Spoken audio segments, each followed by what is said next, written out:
Yo, what up, guys? Welcome to another episode of PB&J. Jesse's back. He missed last time, but he's back now. He wanted to talk about Netflix Marvel shows. So that's what we're going to be talking about today. So what's up, Jesse, and what's up, Brian? Hey, what's up? Hey, how's it going? Yeah, so I just returned from the north, and it was a really long flight yesterday. So I barely got home, I think, like at 2 in the morning. And then, you guys know, I'm a 49ers season ticket holder. So this morning, they had a open practice that was open to everyone to go check out. It was like $5, but it came with like free parking and unlimited food at the concession stands. So it was really cool, and the team looked pretty good. They look a lot better last year than when I saw them last year at the practice. Yeah, didn't last year you were like, man, this is a clown show. Yeah, I watched them like at that practice. I'm like, yeah, they're not gonna be good. Like they were dropping balls from like returns and stuff like that, and it just looked really bad. Like it reflected how the season turned out. Yeah, I remember you afterwards. You were like, man, we're gonna be the worst team ever. Like they look terrible. And I'm like, no, I don't know about that bad. And then sure enough, we only got 2 wins. Yeah. So before that practice, I was like 5 wins, and then after that practice, I text you right away. I'm like, it's gonna be 2. Yeah. And I was right. It was 2 wins. So. Yeah. They look a lot better this year. But I'll underestimate them and say they're gonna win 5. But I think they could do better. But we'll see. So my number right now is 5 wins for the season. But that'll be a big improvement. So they're making small steps, small improvements. And you said there was free food and stuff? Yeah. So like hot dogs, pizza, soda, water, popcorn, pretzels. It was cool. You just grab whatever you want. And yeah. So they even had the guys like with the like going around the seats. He was handing out free food too, so it was pretty cool. Oh, that's dope. You get all your seat and everything. Yeah, and that's they have good food there too at that stadium. Yeah, so going back to why I was back late, there were a lot of thunderstorms in the northeast. So like in New York and Philly, and all those places, like there were like heavy thunderstorms there. So like all the flights were delayed.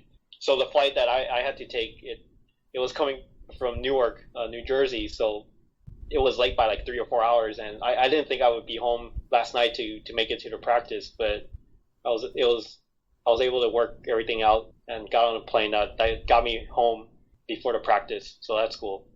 So now that I'm saying New York, I wanted to kind of have this podcast today to talk about all the Marvel Netflix shows that takes place in New York. So that's kind of what we're going to be talking today as our topic. And we're all caught up, right? All 3, but we've seen all the seasons or all the series so far. Yep. Unfortunately for some of the shows, but yeah, all caught up. We'll get to that one later. A couple of years ago, Marvel was able to get the rights to Daredevil back from Fox. I don't know if you guys followed that or if it was just me telling you guys all the news and stuff. No, but I know that Ben Affleck was Daredevil and Jennifer Garner was Elektra, and I didn't watch any of those movies. They just looked really bad, so I didn't watch them. Yeah, the Daredevil movie was funny because at the time I was like, it's bad but not that bad, and then now I watch it now and I'm like, oh god, it was terrible. It just got worse over time. I guess because the movies have gotten so much better. What's wrong with it? Like, what made it bad? It's super the dialogue. Yeah, it's cheesy, right, Jesse? Like really cheesy. Yeah, I mean. You expect this cheesiness from like Spider-Man or something, not from fucking Daredevil. And I mean, some of the dialogue was kind of like, really? Did he just say that? Yeah. And then some of the whole, I don't know, I don't really feel the vibe for the costume. Like there's, I mean, it seemed like the jacket was kind of very, very Michael Jackson. Yeah, they had the leather thing going on with that one too. I loved about Daredevil was Jennifer Garner because I'm a Jennifer Garner lover. I mean, since Alias, I fucking love her. But I mean, she looked really hot as Elektra. She's in there as Elektra. And then when they were saying they're gonna make an Elektra movie, I'm like, oh fuck yeah! And that was even worse than Daredevil. Yeah. I read too that she wasn't gonna do Elektra because when she read the script, it was so bad. But she was contractually obligated, and they were like, if you don't, we're going to sue you. And so she had to do it. If you watch the movie, that's why she's kind of like giving like she doesn't care, like a real half-assed performance, because they literally like put a gun to her head and were like, you have to do the sequel. Was Daredevil in that movie, or he's like not in if you get the Blu-ray, not the Blu-ray, just the DVD, that in the extras there was a scene where he showed up They end up cutting out of the movie, of the theatrical release. But it's just a small cameo. She's just like talking to him for a couple minutes, and then that's it. And they ended up cutting it out. Because at the end of the movie, supposedly the first of Daredevil, she's supposedly dead, but he knows that she's alive because she leaves him a little piece, like something in braille. Yeah, it was like a necklace in braille or something. Yeah, which is also corny. Yeah, but yeah, I'm surprised you haven't seen that one, Brian. I thought you saw Daredevil at least. No, I watched all the. I watched all the crappy Fantastic Four movies. But, I didn't watch this one. It was funny too because like Daredevil was really bad, and then the same director was hired by Sony to do Ghost Rider. And I remember being at Comic-Con in the Ghost Rider panels, and people would ask the director about what happened with Daredevil, and he was just ripping Fox, saying, "Oh, they didn't let me do what I needed to do. They chopped up my movie." And they did. If you watch the director's cut on DVD, it's actually way better. Well, let me take that back. It's a little better. It's way different. So like they really did chop it up.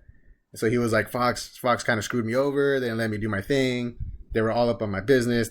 After the movie was done, they went in the editing room and chopped it up. So Fox really screwed that movie. But now I'm at Sony. They're letting me do what I need to do. They're totally hands off. So Ghost Rider is going to be sick because it's my vision. And then Ghost Rider came out, and that was junk. So I was like, oh, it's you. You suck. Yeah. Ghost Rider is another movie I didn't watch. Like out of all the comic book movies, those are the only two. Well, plus Elektra are the only movies that I didn't watch. Yeah. Watch everything else. Yeah, Ghost Rider's both of them. Both movies they're like unwatchable bad. Like they're worse than Daredevil. Like those movies that you can't even. It's hard to get through. So for those, is it because of Nick Cage or just everything? Everything. Nick Cage is Nick Cage in those movies. Just super over the top. He doesn't fit the character. The directing is bad. And it's the same thing. It's another. It's cheesy dialogue, cheesy villains. He's too old. Yeah, he's way too old to play. Johnny Blaze was like 19 or 20 when he became Ghost Rider. Yeah. But the movie suffered the same problems as Daredevil, where it was just really, really cheesy. The effects are cheesy. They don't look good. And the Ghost Rider, when he came out on Agents of S.H.I.E.L.D. last season, this Ghost Rider on TV looked better than those ones in the movies. So the CGI was crap. Like they were just really bad. So and it's funny because he's not even the original Ghost Rider. He's the new comic Ghost Rider, but he's not the original Ghost Rider, which Johnny Cage supposedly plays. Johnny Blaze. Yeah. You're thinking Mortal Kombat. Yeah, I know. I'm trying to say Nicolas Cage plays. Yeah. But, you made a whole new character. I totally did. It's a new universe. But and the other thing I was going to say about Daredevil, the other actual cool thing was Kingpin. Even though they made him black, that's what a lot of these movies are doing. They're putting in black characters, when they're not black in the comics. He was huge. He was big. I believed him that this guy is Kingpin. He didn't like. There's supposedly rumors, I think, that he might actually be used for like Kingpin and other storylines. But then, at least at the time, that's what I thought I heard. And so I thought, oh yeah, I could believe him. He could fit the Kingpin persona, just kind of like in the new Netflix show. After I seen a few episodes with the guy from Law and Order, I can't remember his name.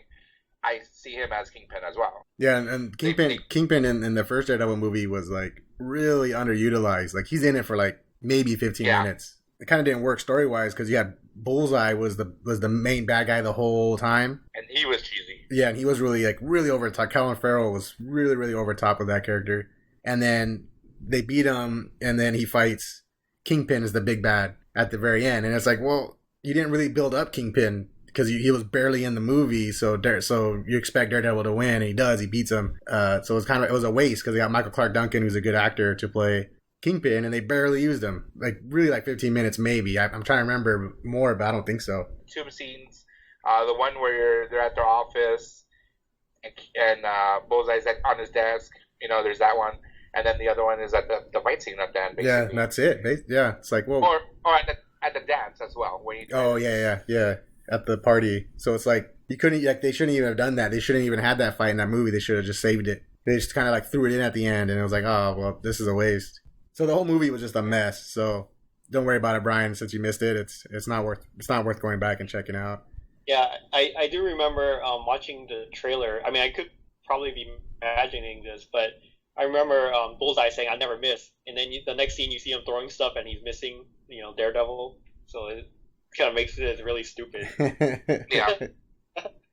Hey, Kevin Smith was in it, no? Yeah. He had a cameo. He played a forensic doctor. Was he serious or what? Yeah, well, I mean, he kind of was like he was like kind of a little snarky, but Okay. it was a serious role. Like I mean, he's only in it for a little bit, but and then Joe Pantoliano, he was in it too, and they barely used him as well. Yeah, I think they could have used him more. He played Ben Urich, and yeah, he was barely in it. So yeah, it was just a mess. Elektra came out, I think, a year or two later, and that was even worse. I'm not even going to talk about that one. But what ended up happening was that Fox had the rights to Daredevil, and then they had that 7-year window. And so I think Elektra came out in 2005. That 7-year window was closing in 2012, and they tried a last-ditch effort to try and get a movie going. It didn't work. And I'm kind of surprised, too, because the director they had attached to it, he was a director for Smoking Aces and The Gray with Liam Neeson. You guys see those ones? Yeah, I watched Smoking Aces. Yeah. That was shot pretty well, like the action scenes. Yeah, he was the director for that movie. Let me look up his name. It's Joe something. Let me see, Joe Carnahan. So they hired him to do the new Daredevil movie. They hired him to do the new Daredevil movie. He put together like a sizzle reel and stuff to try and sell it to the studios. And at the last second, I think Fox asked Marvel for an extension, like hey, give us another month or something like that. And Marvel said, we'll give you another month, but you have to give us the rights to Silver Surfer and Galactus so we can use them in our movies. And Fox was like, no, because at their time they were still working on the Fantastic Four movies. Joe Carnahan took the pitch to the studio execs, and they turned it down. They said this isn't going to be worth making. So the time went up, and the rights went back to Marvel. And so far, I think that's the only time that's happened where one of the studios, their franchise timed out on them when they still wanted to do something. Sony gave back Ghost Rider, Lionsgate gave back Punisher, New Line had Blade, and the time ran out on them, but they weren't going to do anything anyway, so they were fine with it. But this is the only time where a studio wanted to make more movies with a character, and the time ran out on them, and they lost them, and that's part of the reason why there's bad blood right now, to where they just won't give up Fantastic Four for any reason. That's why there's another or one or two right now being worked on. They just will not give that up because they lost Daredevil. Same with the X-Men and Wolverine, right? Like they won't share them. Nope. Like Sony did with Spider-Man because of that. Right. They won't do it. They just won't do it. Sony was able to work a deal out with Marvel because they're low on friendlier terms, but Fox just won't do it because part of that was because of that. They didn't give them that extension that they wanted to try and save Daredevil. The good thing was that when Marvel got Daredevil back, they decided to make a TV show on Netflix to kick off this whole Netflix universe that's still connected to the cinematic universe, but it's separate. And in 2012, I think it was 2012. No, maybe that's when they got the rights back. But a little time later, they announced Daredevil, Jessica Jones, Luke Cage, Iron Fist, and in their own separate seasons, and then they would all meet together on the Defenders.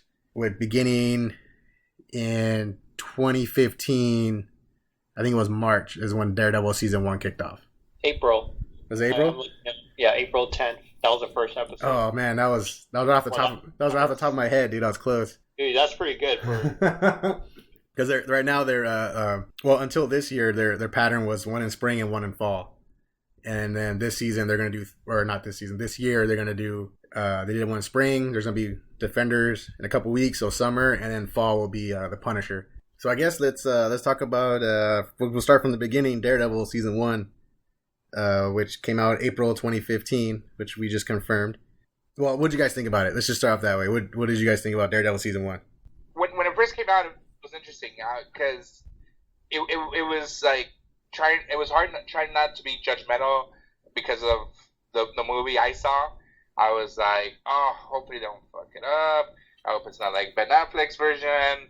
You know, when you had told me originally that they were going to do a Daredevil, I was like, oh, but then you're like, okay, well, it's by Marvel, and Marvel has it. And, you know, obviously, by this point, we had already had a few Marvel movies come out, the Iron Man series, the Avengers, you know, stuff like that. So I'm like, okay, and not even that, Agents of S.H.I.E.L.D. had been out. So it was like, oh, let's see if they do it like Agents of S.H.I.E.L.D. or how it was. And it's totally different because one with Agents of Shield, you have a whole season. You gotta wait like all these weeks to get to the conclusion of the season. But here, Netflix gives you 13 episodes or so. Yeah. All at once. So I want to say this is my first time where I binged. I'd never previously binged on any show, and this one I saw the first episode. I saw the second episode. I saw the third one.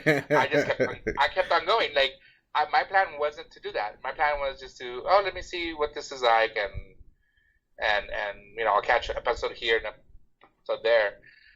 I mean, I was constantly updating on Facebook like, wait till you get to episode 4. Like, not doing any spoilers, but like, watch out for this, watch out for that, because it was a shit. And mostly when you first see Fisk go nuts, you see his. And that's another thing. I really didn't like the actor. I seen him in Law and Order, and I really didn't like him in Law and Order. Like, he's just very too cocky and too like. And wasn't he kind of eccentric on that show? Yeah, exactly. And I guess that's the word I want to use. He's eccentric, and so to me, I never watched that version of Law and Order, and so I'm like, seriously, this guy's gonna be Kingpin? But when he beats the shit out of that Russian dude, I was like, fuck yeah, that is Kingpin. I mean, obviously you don't see that in the comics, and this is obviously darker. Well, should I say darker? I mean, it's darker. It's definitely darker. Yeah, it's darker than the comics. So, and like I said, he just did it for me, and I binged. I just kept on watching, and when there was mention of a season 2 and a Jessica Jones, and that's another thing too. Well, we'll get to Jessica Jones, but it was just crazy that this whole now we're gonna have access to this whole different universe that I really didn't read as much. I mean, some Daredevils I read mostly because there's tie-ins with Spider-Man. I'm more of a Spider-Man guy, so there's some tie-ins here and there with the Daredevil mythos, so I kind of know about that. But yeah, I was like, holy shit. I mean, I basically went on Wikipedia and started looking up, like, who's this guy? This guy? Yeah, like, who are the potential enemies maybe next season and all this. So yeah, season 1 of Daredevil was like amazing, and I think it's good that they started off with like a really good basis, because if we would have gotten like a bad feeling, I don't think the rest of the shows would have made it. Like, nobody would have watched it. I think the Daredevil kicked it off. I think they did a really good job with it. Yeah, so like Daredevil is pretty much like Iron Man for the movies, right? Like it just started off really strong, and then everything just came into place a lot easier. Yep. Yeah, so I like that they decided to do the show on Netflix, because if they did it on ABC, it wouldn't be the same. It wouldn't be as good. That they could do more violent scenes, more action scenes, and it will be okay. And the episodes could be as long as they want. Like one of the cool things about Netflix is that, or HBO or any of those, like the shows that are not tied to cable TV, is that they're not fixed to a number of episodes or a certain timeline per episode. So they can tell the story however they like, which is a really cool thing. Yeah, it's like the episodes as long as it needs to be, right? Yeah. So one thing I really like about this show is that the fight scenes.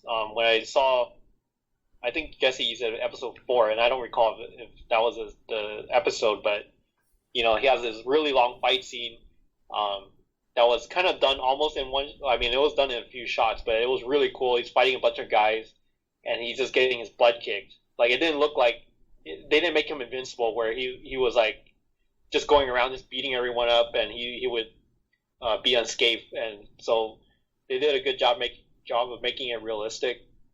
And every time he goes out there, he's always beat up. He comes back like all injured and bruised. So I like that take. Maybe that, I don't know how he is, the character in the comics, but just hearing what you guys were saying about Daredevil, the Ben Affleck version, I'm guessing he never got hurt in that one. I mean, you guys can correct me if I'm wrong there. I think he did when he fought Bullseye. He got beat up. Got some got some knives in him or what? Yeah, he got stabbed up a little. Because Bullseye is like, I mean, not going off the movie. Don't go off to all our listeners. I'm not talking about the movie Bullseye, but Bullseye in the comics is like a really bad dude. Like he's one of the top guys to go up against in hand to hand. So fighting him is always brutal. So I think in the movie he got beat up a little bit when he fought him. Not only that, I think there's a scene where he's taking off his suit and you see all the old scars, like bullet wounds. So in the movie, it does show that he's either really clumsy as a blind guy, yeah. or he has gotten into scrapes before. That's in the movie. But I agree with Brian. I like the fact that they made him more believable, where he doesn't have a superpower. He does have augmented senses, and that's exactly what they basically said, that his accident caused him to give him better senses, but they didn't say, oh, he's a mutant, or he has special powers. Losing his sight, he just basically got, he made his other senses better. He doesn't super heal. Oh, he can die. So yeah, and that's kind of why I liked Spider-Man. He does have superpowers, but he was still human, and there's a chance that he can die. Not like Superman, where it's like, yeah, he can die, but you gotta be like Doomsday or something like super strong. And that's not. He doesn't have to worry about, like, every time he goes out and fights a villain, that there's a chance of him dying. Whereas, Spider-Man and Daredevil, they do. They have, the human. Go ahead, Brian. Would you have any more thoughts? Not much more, but I really like their opening credits. I just like the whole thing where it's like red, and then kind of shape out all the different stuff. I mean, it just like I didn't mind watching it like every time, like for every episode. I really like the opening credits. Yeah, it's a cool scene. It's like a cool music, and then the paint is like, it's like painting the town red, right? Pretty much. Yeah. But yeah, it is cool too. I like that one a lot. And like Kingpin, I really like that character. Like Jesse said, like he looks like a mob boss who doesn't want to get his hand dirty, like when you first see him. But then like he does show his violent side, and he shows how strong he is too. And then later on in the later episodes, you kind of see like how ruthless he is. It's just that he doesn't want to get to the point where he has to do the work himself. So it's cool that they do show him have to do it sometimes. And the way they kind of put him away, I don't know. Like they went. I mean, they use the law, right? I mean, I guess that's the whole thing about Daredevil is like and the conflict of the show is that you could fight crime on your own free time, but then in the end you have to rely on the law for justice. You can't be going out there and just beating people up and throwing them in jail. I guess you have to use the law properly, and that's one of the biggest challenges that he has as a character for Daredevil. So I mean, I think that was the best way they could have ended the season, by putting him in jail by using the law. But I don't know. I can't think of anything better, but it was okay. Like, it's not super satisfying how Kingpin ended up in jail, but I'm okay with it. Yeah, that's what makes Daredevil a cool character, is that he's conflicted, right? He's a lawyer by day, and his passion is law, and he does everything by the law, but then he has to go outside of it sometimes. I think he explains it in the show, like, guys get off on technicalities and stuff and go free, and so that's when he steps in. He goes in, he tries to stop them outside of the law, but then he even gets to the point to where he starts doubting himself, like, oh, how far am I going? I'm going too far out the law and becoming, whatever, something that he hates, and that actually comes into play in season 2, which we'll get to in a little bit. But yeah, I've been reading Daredevil for 15, 17 years now, so this is one of the few times where the show or movie or whatever is able to get the comic adapted almost perfectly to the screen. It was like I was reading the comics. Like, that's how accurate they were. The tone of the series is matched the comic. It's dark. Daredevil himself is trying to be good, and he does good things, and he's one of the, I don't want to say better, I'm trying to think of a better word. He's not like Wolverine or Punisher, where he's like so to the extreme. He actually tries to hold back and stuff, but it gets to a limit, and his comics have always been really dark, and to see that put on the show, which like Brian, like what you said earlier, it wouldn't work on ABC or something. It has to be dark. It has to be mature. I believe the showrunner said it's in between PG-13 and R. I think he said it would be like if there was a PG-16, that's what this would be, like right on there. And you see it like you mentioned, the fight scenes are really brutal on this show. Like I didn't think they can go that brutal. I didn't think they were going to when I first watched it. I was like, oh, let's see how these fight scenes are. And yeah, man, he's in there beating dudes down, like hitting them like 10 times in the face, and there's blood coming out, and then he gets hit, and you see him like, you know, his nose will break or teeth fly out and blood's everywhere. And watching the fight scenes too are kind of hard to watch sometimes because, you know, he'll break an arm and, you know, he does what he needs to do to keep the guy down. So, you know, it was, I don't want to say refreshing, but kind of a good change of pace from like the Marvel movies, right? Where the fight scenes are more cool. Like, oh, look at the way Thor uses his powers and stuff like that. Where here it's really brutal and it's like almost, I don't want to say like a real fight because it's obviously not, but to where a guy gets hit and you see blood, and you see damage, and he doesn't just get up and keep going. Like he doesn't get hit and just brushes it off. Like he gets hit and he gets hurt and you can see it. And that's another point that Brian made that I like too, is that when he's fighting, he's not like Batman, right? Where Batman comes and there's 10 dudes and he just wipes them out and he doesn't get touched. And he's like, oh, whatever, I'm Batman. It's almost like he's a superhuman. And Daredevil, when you see him, he's not like that. He's in there, he's fighting a bunch of guys. He gets hit, he gets slammed to the ground, he gets hurt, but then he keeps fighting. It's his perseverance. And I think he even mentions it. I don't remember if it was in this season or season 2 about how he fights harder. He fights harder than everyone. That's why he wins. It's just his sheer force of will that enables him to keep fighting. And there had episodes in this season too where he was go back to his apartment and would just lay there all day. And then at the law firm, they're like, hey, where's Matt? And they're like, I don't know. And no one knows where he's at. And he's just passed out in his apartment, just beat up. So that was really cool that they try to keep the realism in there as much as they can.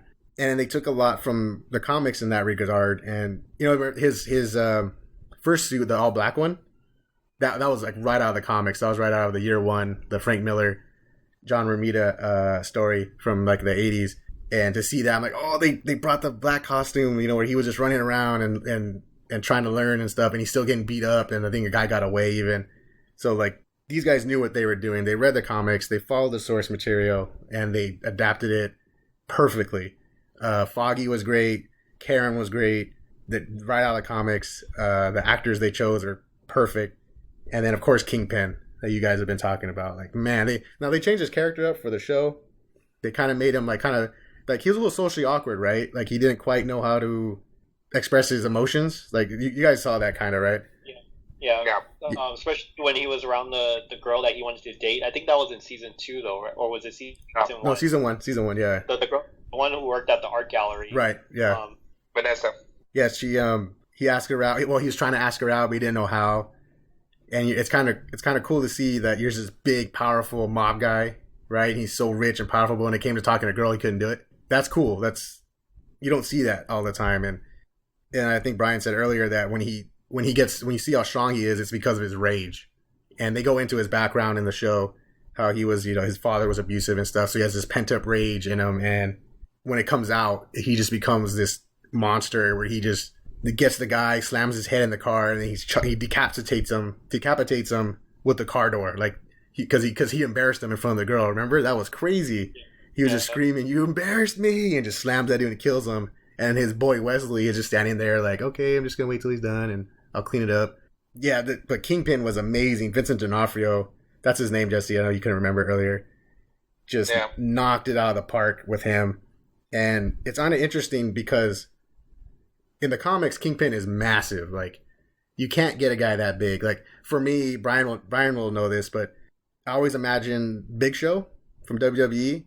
That's how big Kingpin is in the comics. Yeah. He's over 7 feet tall, 400, 500 pounds. And that's what makes him so tough for guys like Punisher and Daredevil to fight, because he is freaking humongous and he's athletic and he knows martial arts and he's a force to reckon with. So you can't do that on a show, right? If you did cast the Big Show, the wrestler, he's not an actor. He wouldn't be able to do it. But getting someone like Vincent D'Onofrio, who is a big guy, I think in real life he's like 6'4", 6'5". He's a big dude. But he was able to portray his power when he just got so enraged that he would just, his strength would become like superhuman because he was just so mad. So he portrayed it as if, like if that was, again, kind of realistic. So, man, I would say Kingpin. So Marvel's always had a problem with their villains in the movies. Their villains are always kind of weak, right? Like they come in and they beat them, they kill them, like, and they're not very memorable, except for Loki. And Loki was always the most fleshed out character, I thought, until Kingpin came around.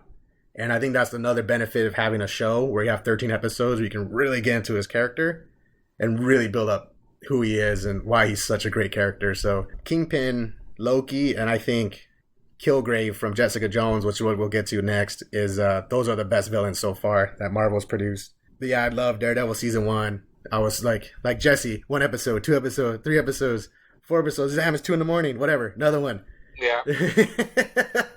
I think I didn't leave my computer for the weekend. I think because that show was so good. Like, oh man, I was so happy. It redeemed the movie. It restored my faith in Daredevil.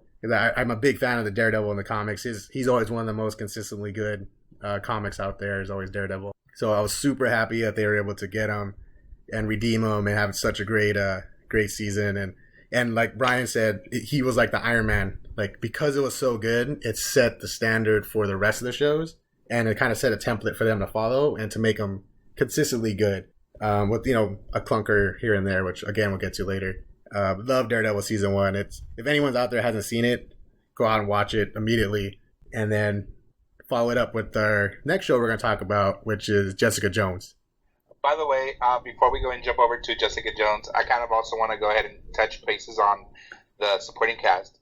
And you brought it up. I mean, a Foggy, Karen, but then you also have Vanessa, and then you have Claire, which shows up in each episode. She's the catalyst that ties in the whole group in the Defenders.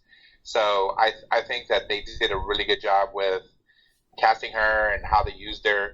They don't overuse her in Daredevil. They just use her, but and then in the other episodes. So, and I mean, I should say in the other shows. So I kind of like that, the way that they did that with the supporting cast, and they help with the storyline. Yeah, and Rosario Dawson's, she's a big comic book fan too. Yeah, they did a cool thing casting her, and you can see her passion in it. And she's great in all the series.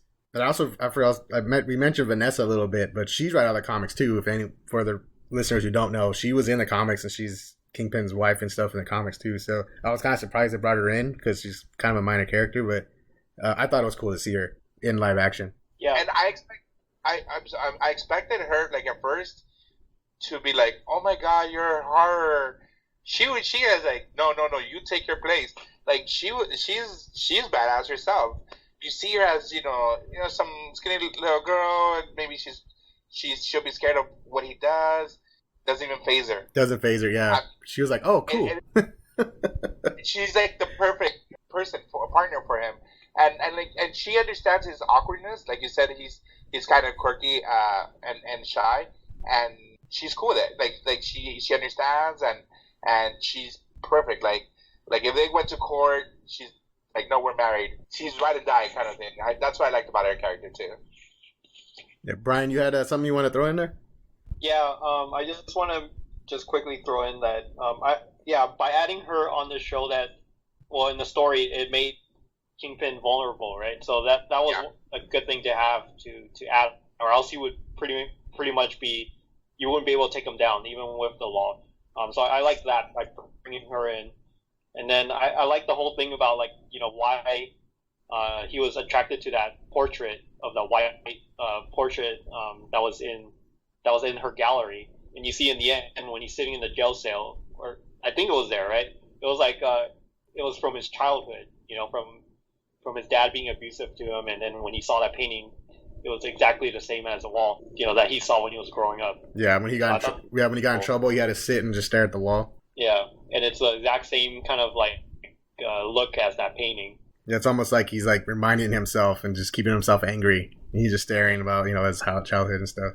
So Daredevil season 1 was Netflix, the first one, the first series, and then it was followed by Jessica Jones, which I thought was kind of interesting because I knew about her again because I read the comics, so I know who she is. I know she's a cool character and stuff, but it was a little surprising that they would put her as number 2 over a more established character like Luke Cage or Iron Fist.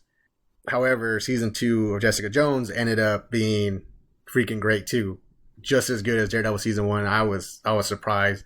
I wasn't sure how they were going to do it, but like again, I knew her story. I knew her background from the comics.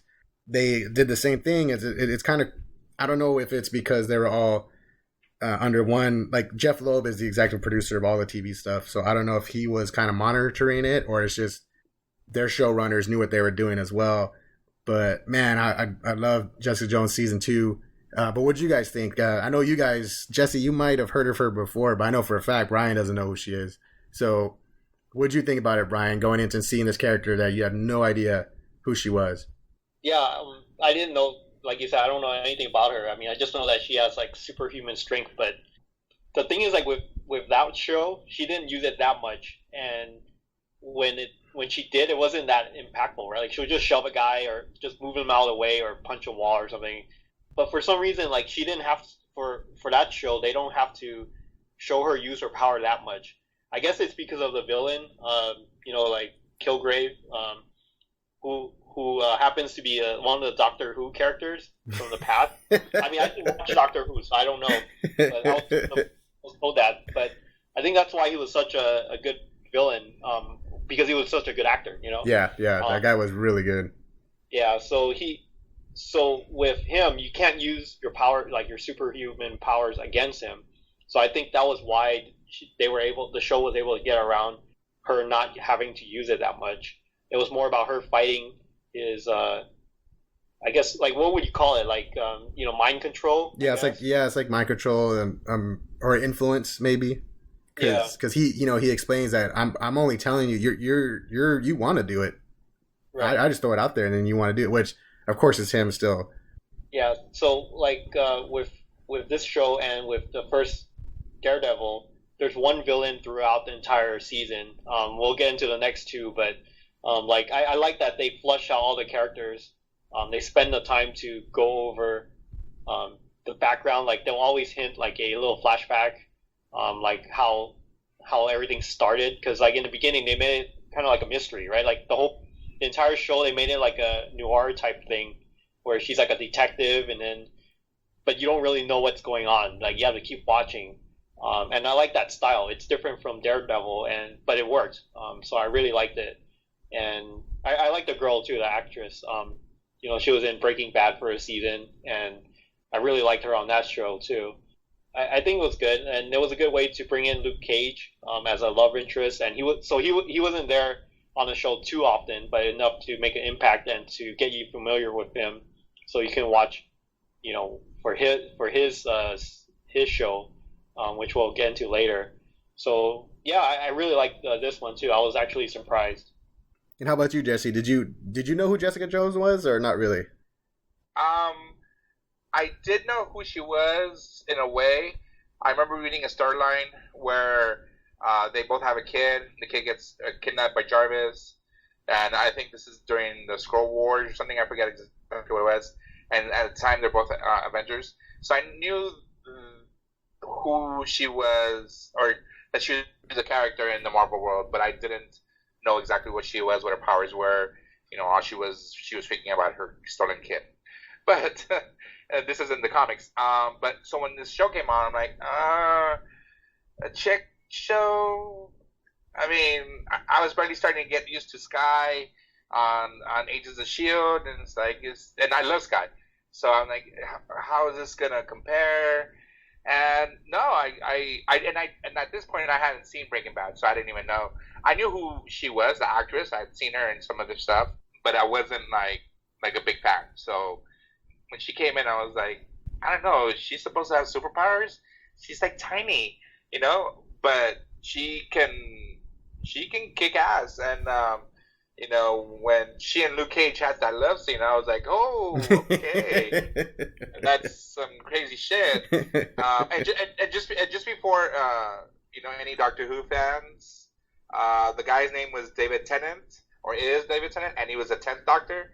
So we don't want to go ahead and get in trouble by the Doctor Who fans. Like, he wasn't a part of Doctor Who. He technically was Doctor Who. So we don't want any feedback on that. But I loved when we saw Trinity when we saw Carrie Ann Moss.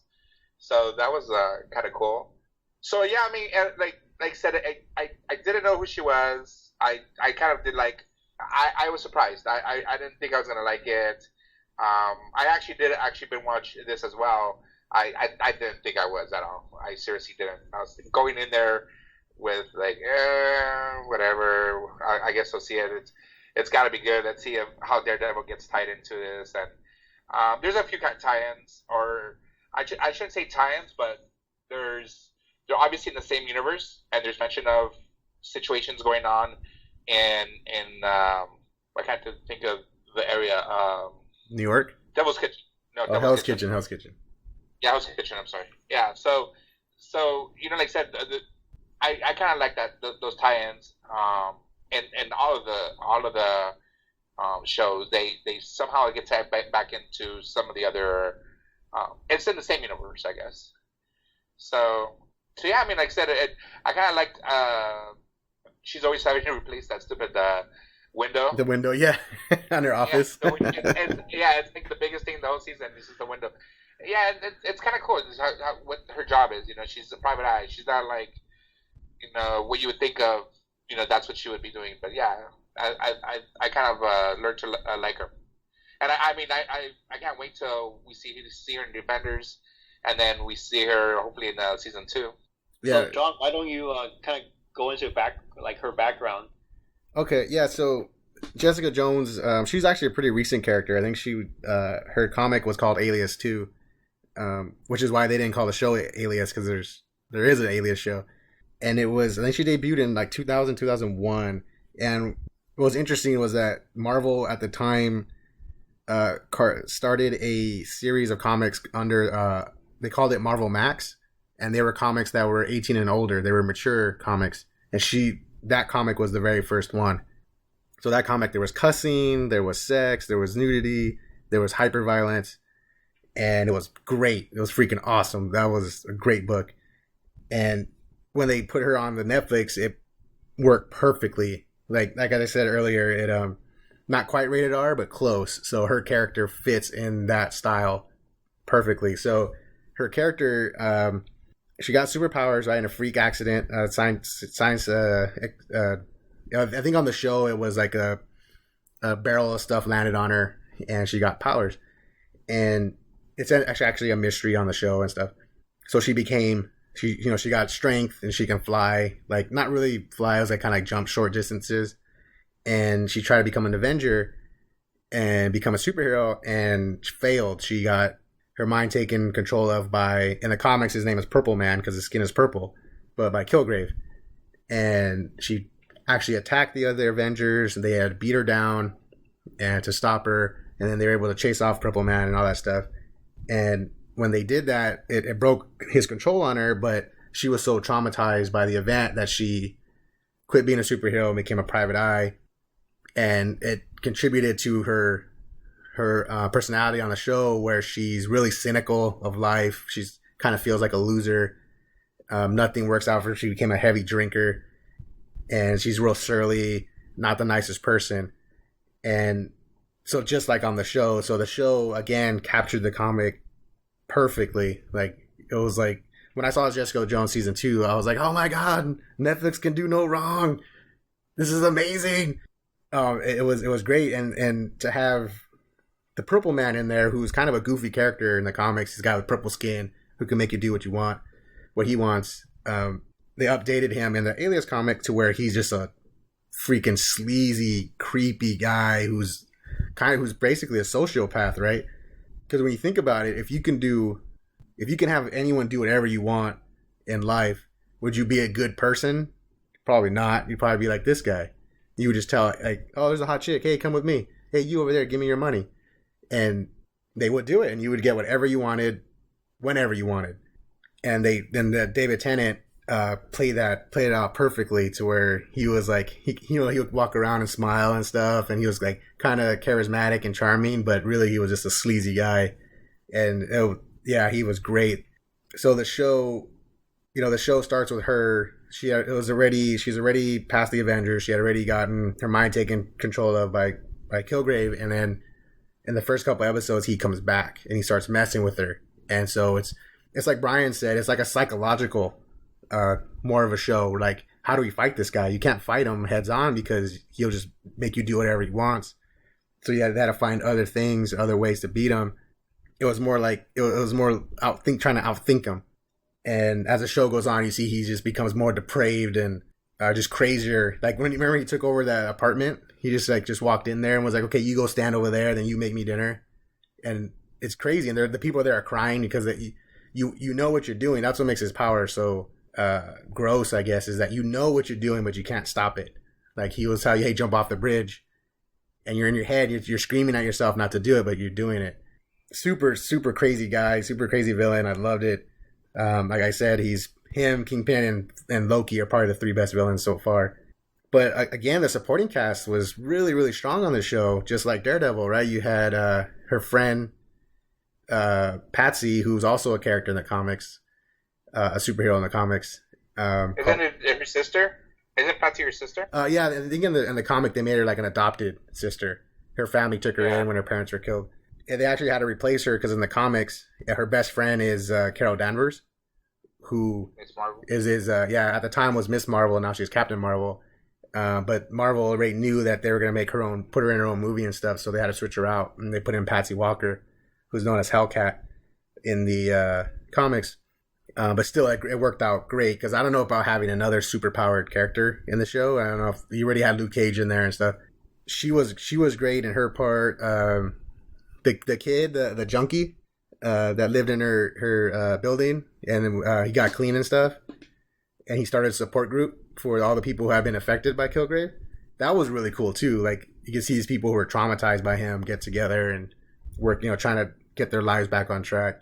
The supporting cast was really strong. You mentioned Carrie-Anne Moss, who's always great. And I think, did Kilgrave control her or her wife? Do you remember that scene where they had a fight at the end and she got all scratched up? I want to say it was her wife, because I don't remember her getting controlled at all. Yeah, I think it was her. Yeah, it was her wife. And so her character is that she's a high-powered super lawyer, and she's working or Jessica works for her. She does jobs for her, and she was having an affair with her young secretary, and she was getting a divorce from her wife. So that was a interesting subplot that gets worked into the story later on, where Kilgrave controls her soon-to-be ex-wife, and she attacks her and almost kills her and stuff. And it's crazy. That guy, you see how powerful that guy is. And then to also bring in, like Brian said, to bring in Luke Cage in a really cool way, where he was a bartender, just a local bartender, kind of minding his own business, and he befriends Jessica Jones, and then they become lovers, and they find out about their strength, and there's a big bar fight, and they're both just jacking up everybody there, and they both realize they have powers. And then, like Jesse says, they have that real funny sex scene where they're just going crazy and they break the bed and stuff. That was really funny. So you bring him in, and then you establish him for his series later, but it also goes to show like why you can't fight Kilgrave heads on, because Kilgrave takes control of Luke Cage, and then Jessica has to fight him. And it just shows like, man, you can't, how do we beat this guy? She ends up beating him at the end. She's able to kill him. But yeah, again, the show, and then also bringing in Simpson. I know you guys don't know who he is, but he's another character from the comics, a real minor character who's actually really cool. His name is Nuke, and he's a Wolverine villain and Daredevil. To bring him in a kind of a realistic way too, where he was a cop, but he was actually in the military and stuff, and got into some shady stuff with those pills that would give him strength and everything. I thought that was really cool. In the comics, he's like a cyborg or something, like half cyborg. That was really cool. That was a cool Easter egg for someone like me, who a Marvel nerd, and be like, oh, dude, that's Nuke. That's crazy. That guy's cool. But yeah, another great show. Again, like I said earlier, if you haven't seen Daredevil season 1, go see it, and then right after you're done, watch Jessica Jones season 2, because it'll surprise you. It's a really great show, really well written, well acted show. Marvel was 2 for 2 when this for the Netflix shows at this point. And like we said earlier, David Tennant, man, I kind of want to say something that might spoil stuff, but I don't know if I should. Nah, I won't say it. I won't say it. But spoil stuff in which way? I don't know. Okay. So there's something that happens at the end of the show that I know stuff about, but I don't know if I should say it for you guys. Oh, you mean in the comic book series? Yeah. You guys want to know? Yeah, I mean, this is a spoiler show so far, right? Brian, you want to know you want a big spoiler? What is it? So everyone there who's so this is out of the comics. I don't know if it'll be in the show. I haven't heard anything about it, but at the end of the series, she breaks Kilgrave's neck, right? Yeah. In the comics, he has a healing factor, and something like that. So do you think they're gonna bring him back for season 2? It's possible. That wouldn't kill him. So he's a great villain. They killed him, in quotes at the end of the show. But I'm like, he'll be back. I don't know anything about season 2 of Jessica Jones. If he's even going to be in it. It's from what I can tell, no, he's not. But it leaves it open to where he can come back later. But he's definitely not dead. I can tell you guys right now. I'm trying to remember. Did Ben-Urich have a cameo in this? Because Ben-Urich was in both Daredevils, but was he in? No, he wasn't. He was killed. Kingpin killed him in season 1. He was killed by Kingpin. Yeah. I'm sorry. Yeah. He was in the first Daredevil, but I think I saw him again in Jessica Jones, right? Nope. No, I thought it. Yeah, I was trying to check online, double check. And what's interesting, they mention him. They mention his name about how he helped bring down the Kingpin and stuff. Maybe that's what it was. Yeah. Maybe that because I was thinking of because I know that there's the cop from. Yeah, the cop was there. Yeah. Yeah, the cop for sure was brought over from the first one, but yeah. What's interesting about that is after they filmed Daredevil season 1, and Ben-Urich is killed by Kingpin in that series. Right after they finished, Sony they announced the deal with Marvel about sharing Spider-Man, and the showrunner was pissed because Ben-Urich is a huge influence on Peter Parker as well. Yeah. And he just like, oh, dude, like I didn't know. He's like, I wouldn't have killed him off. I would have known because then they could have used Ben-Urich in the Spider-Man movies down the line. So he was pretty pissed that he just didn't know, and he killed him. And he was a great character too. And so yeah, that was a little tidbit about that. So when Jessica Jones was wrapping up, I was super hyped on it, loved it. A big, breaking news had come out like right at the end of that series, and it was that Punisher was going to be in Daredevil season 2. And of course, Punisher is one of my favorite guys. I was reading him since I was a kid. Probably shouldn't have been reading those comics when I was a kid, but I was. His movies were both really bad. The one with Thomas Jane and then the other one with Ray Stevenson. Warzone. Did you guys see Warzone? Yeah. Just mentioning it, I laugh at it. Yeah, that one is like a cartoon. I love their underground lair and everything. Yeah, it's really, really bad. So what was interesting was that the year before, I think it was, so I'm guessing it'll be 2014. It might have been 2015. I don't remember, but Kevin Feige had, someone asked him if they had gotten the rights back to Punisher, and he said yes, they did, and they just were trying to figure out what to do with him. And then they announced that he was going to be in Daredevil season 2, which is great because him and Daredevil are, I guess frenemies would be the right way to do it. They're both good guys, but Daredevil, of course, he doesn't agree with Punisher because Punisher just kills everyone, and Daredevil is a lawyer. So they bump heads a lot in the comic books. They cross over a lot. They interact a lot. So it actually made a lot of sense to introduce Punisher into Daredevil season 2. So I was super, super hyped on that. And then they were also announced that they were bringing in Elektra, who's really cool. And I wanted to redeem her like they did Daredevil from the movies. So I was really looking forward to see what they did with Elektra and Punisher. So what did you guys think? How did you like Daredevil season 2? I loved it. When you mentioned that Punisher was going to come to season 2, I was like, holy shit. And I don't even think I knew about Elektra until after I learned about Punisher. And I was like, okay, cool. Hopefully they don't fuck it up now. But the whole thing about Punisher, like I said, I mean, that character that you're rooting for, even though he's killing a bunch of people, I mean, he's obviously doing it for justice. He's not killing innocent people. He's killing criminals and stuff like that. So you kind of root for him when you're not supposed to because he's obviously bypassing the law and stuff. And I wasn't sure about that. I was like, oh, can he play it? You know, because we've had a bunch of actors who played Punishers and they just fucked it up. But he did a really, really good job on it. The whole season was really good. Like the combination of Punisher, the Hand, Elektra, you know, the how Elektra, you know, turns, you know, not Punisher, Daredevil into this like reckless kind of character. She's like the little devil on his shoulder, constantly, hey, let's go do this, let's go do that, when he knows he shouldn't be doing it. And the only thing I didn't like about season 2 was the relationship between him and Foggy, and how they were just on him for, it's like, you know, like, I don't know, like, to me, it was just like, you guys are like a nagging wife. I understand because they're best friends and they're looking out for him. But I don't know, Foggy's character kind of got a little, you know, too bitchy for me. Like, mostly like after he finds out who he is, and he's like, oh my god, you're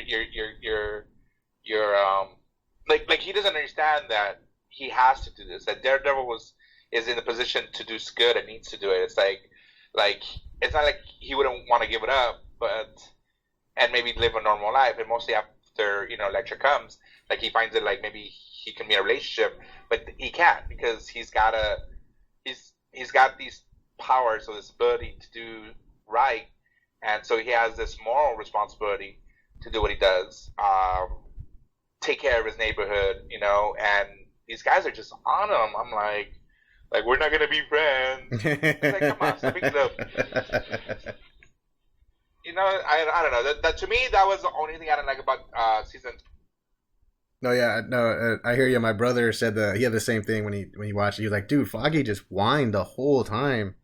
It right? Yeah, he's like, dude, you lied to me. You keep lying to me. Why are you lying to me? And then like, my brother was like, dude, shut up. Your friend's Daredevil. That's sick. Exactly. I would be, dude, how do I get it? I would be like Ned. Let me be the guy in the chair. Yeah, you know? Yeah. You know, you're supposed to be a support system. I mean, and like, so I understand. You know, you see your buddy get beat the fuck up and stuff like that, and you don't want him. But it was just kind of like, oh, please. You know, I don't know. To me, that was the only part I really had a problem with the season. But everything else is so good. Like I said, the storylines, the background. They give you more background on you know, the Hands and everything. I think do we see a cameo on this one or the first one to stick? It's on this one, right? It was on both. But okay, he plays a bigger part in this one.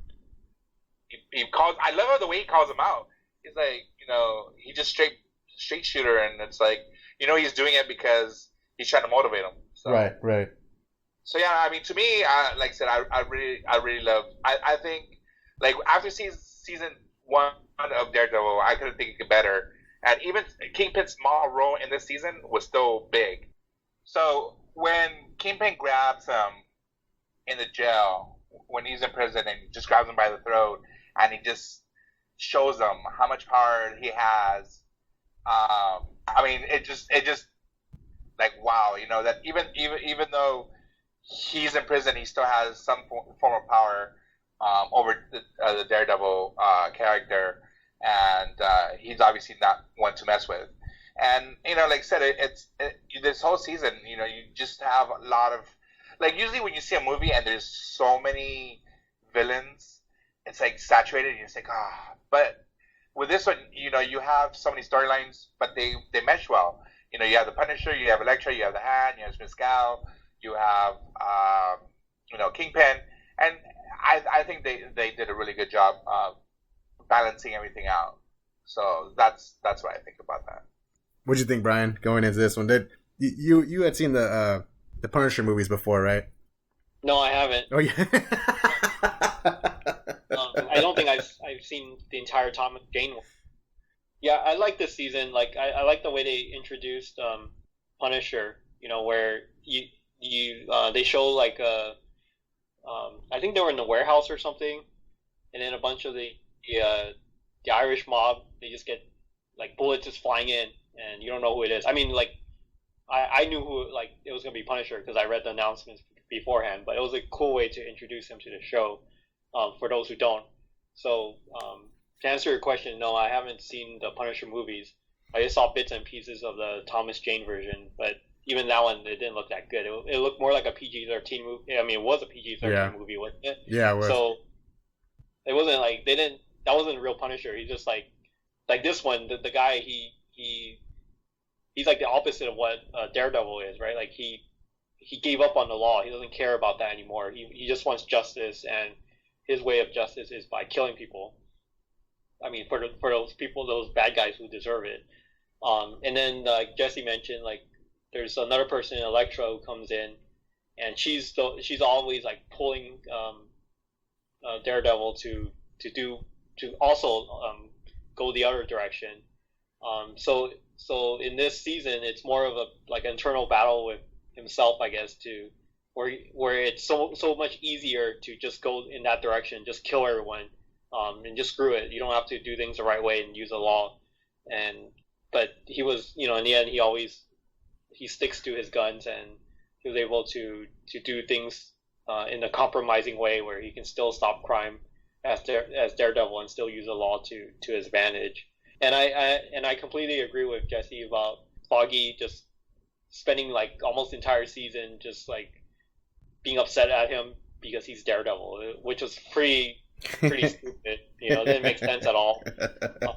And I don't know, they probably just used him as a time filler at that point, and then they kept like Karen just completely ignorant the whole time, which was a little bit like the complete opposite. So that was a little strange, but I was fine with it. I mean, I liked the first season a lot more. This one was still really good.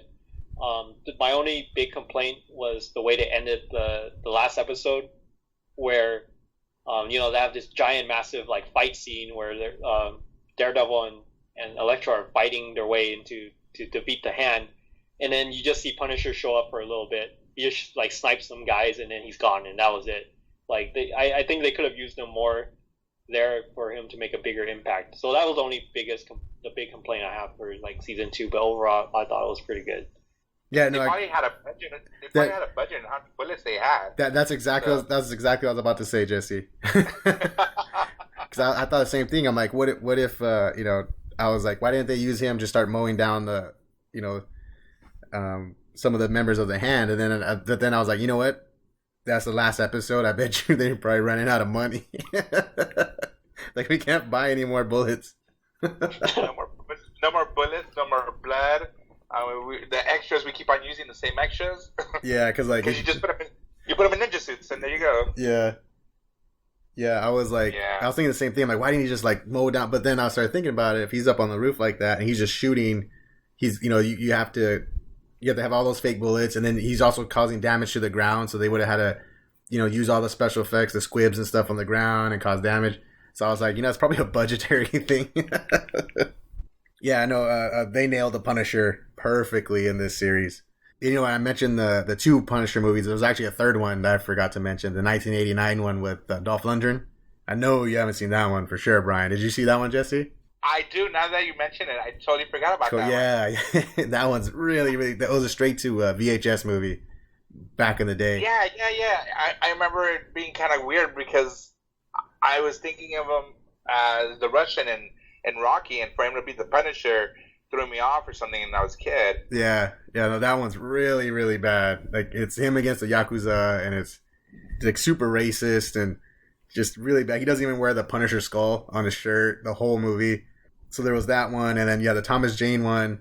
And the Thomas Jane one, I give an A for effort, because you can tell those dudes tried. Like Thomas Jane tried really, really hard. He was super involved in the project, super passionate about it, but it was a rookie director, if I remember correctly. That was the first movie he ever directed, and he was in over his head. And then that Warzone one, I don't know what the hell was that. That was it's like you're watching it's like you're watching a cartoon come to life. Like, that was just stupid. So to watch those, and then to see this where they redeemed the Punisher. So they had redeemed Daredevil, they redeemed Kingpin and Elektra, and then they redeemed the Punisher, and he was played by John Bernthal, who was Shane in Walking Dead, and he did such a great job. It was great to see them, like, even down to the fight scenes, right? Like when he's fighting Daredevil's using his martial arts and stuff, and he's just like straight power thug, just boom, hits him one time, and Daredevil goes down because he's so strong. And no flash to his game at all. He just comes in to do what he needs to do. His stuff was just, I think he dominated the first half of the series or season. I mean, right? Like it was all Punisher, and then he gets locked up, and then it kind of goes to the Elektra and the hand and stuff. Yeah. And that stuff was still good, but not as strong as the Punisher stuff. But again, bringing in Elektra and like Brian, like the way you were saying it, how Daredevil was being pulled in different directions. The Punisher was like, look, you know, he's telling him that he's a half measure. Punisher, when he takes care of bad guys, they don't get back up. This is the way to go. And then Elektra was the same way. She was a killer, but she was pulling him in almost like it was like she was having fun, right? Like, this is all fun. It's a game. Yeah. Just kill him. It's fine. Who cares? And he almost gets seduced back to that, you know, because, you know, they used to date in college and stuff. So it was, like you said, it was an eternal struggle for him. He's trying to stay true to himself and his values, and it's like super hard, and he does do it, and he almost crossed that line with that Punisher when they're on the boat, and he tells the Punisher, like, maybe we should kill this guy, and Punisher's like, no, not you, let me do it, because like once you cross that line, there's no coming back, and you need to stay Daredevil. So even the Punisher knows that what he's doing it's not the right thing. And the way, like and then Brian, the way you said they introduced the Punisher, all the bad guys were in they were like in a bar, and then he just opens fire and just wastes all of them. And as the episodes go on, they talk about like this, there's all these dudes out, there's a gang of dudes out there that's killing everyone, and it's like, no, it's one man. And he's almost like a myth. They're like, no, it's impossible. One man can't be doing this, and it is, and it's the Punisher. And his story's so good. You know, he's just wiping down the mob, and then Daredevil's trying to stop him, and the mob's trying to stop him. Then Daredevil helps him, and they have that fight scene where Punisher gets captured by the mob, and Daredevil comes to rescue him. And Punisher keeps trying to kill everybody, and Daredevil keeps stopping him. Remember, he like pulls his gun out, and he knocks it out of his hand. Then he pulls a knife, and Daredevil knocks it out of his hand. He's like, no killing, and Punisher's like, God damn it.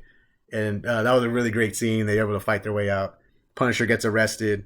He goes to jail, and he's going to plead insanity. They were trying to get him off insanity, but then he changes his mind. He goes to jail, and it's like, what happened? It turns out Kingpin was pulling the strings, and that was great because he wasn't advertised in this season at all.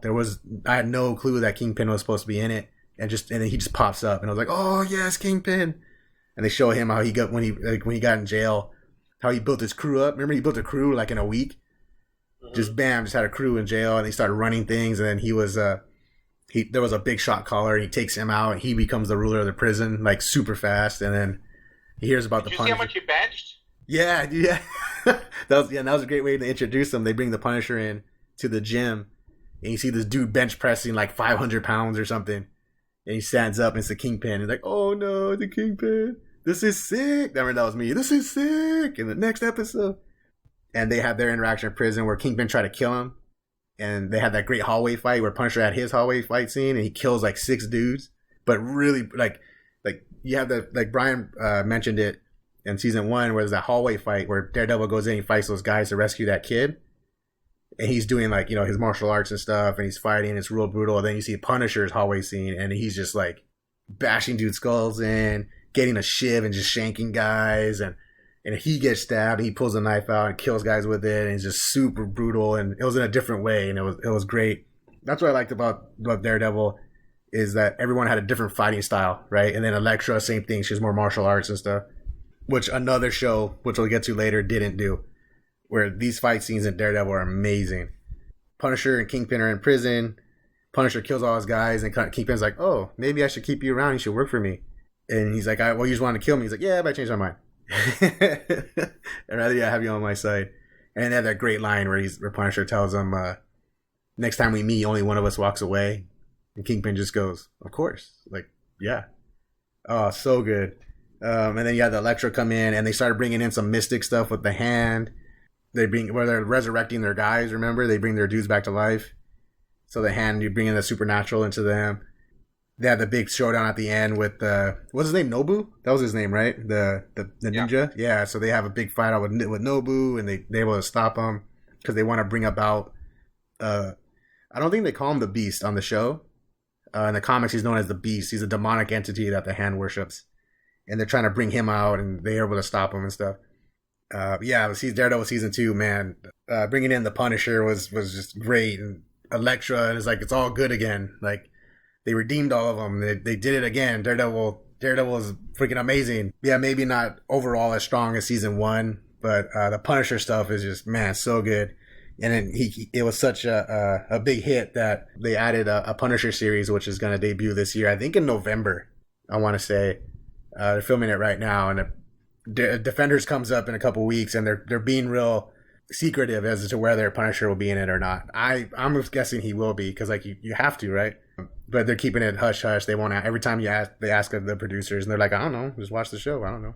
Bring him in for a big storyline. They might just have him in the background, or I totally agree with you. I think they've got to mention him because he's part of their world. He's not just all of a sudden disappeared. He's not part of the Avengers. He's not part of Inhumans or Guardians. He's part of their world. So I think there's going to be some mention of him.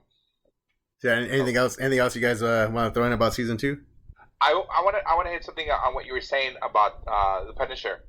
You said how he stopped Daredevil from killing a person because that's not his role. He knows, like the Punisher understands that he's a necessary evil as well as Daredevil has to do his thing, right? Using the law and stuff like that, doing justice in a different way than he does.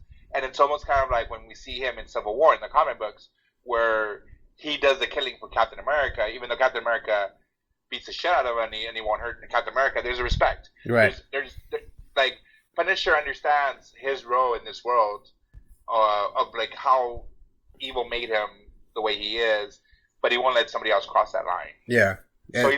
So he's not like Elektra. Right. Elektra was kind of almost trying to seduce him, come to my side, come to the dark side, whereas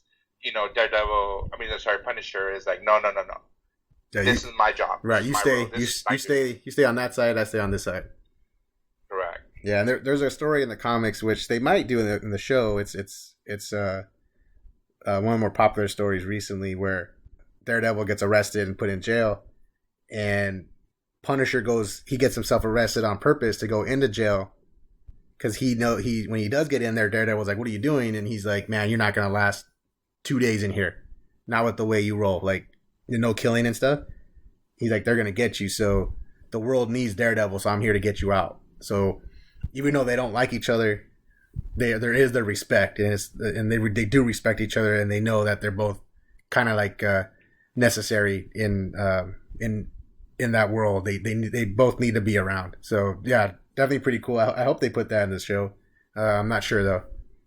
Yeah, one thing I want to mention about the season 2 that stood out to me was that scene where, Daredevil or Matt Murdock finds out that Kingpin is in prison. He put him away, but he's still running everything as if he was out. Yeah. And then that one part where he goes to visit him, and he's so frustrated, he tries to fight. He wants to beat up Kingpin, and then, and I think that's the scene where he hints that Kingpin might know who he is, just because because he's a blind guy, yet he can fight in a pretty strong way, he has experience fighting, and I think they've fought before too, right?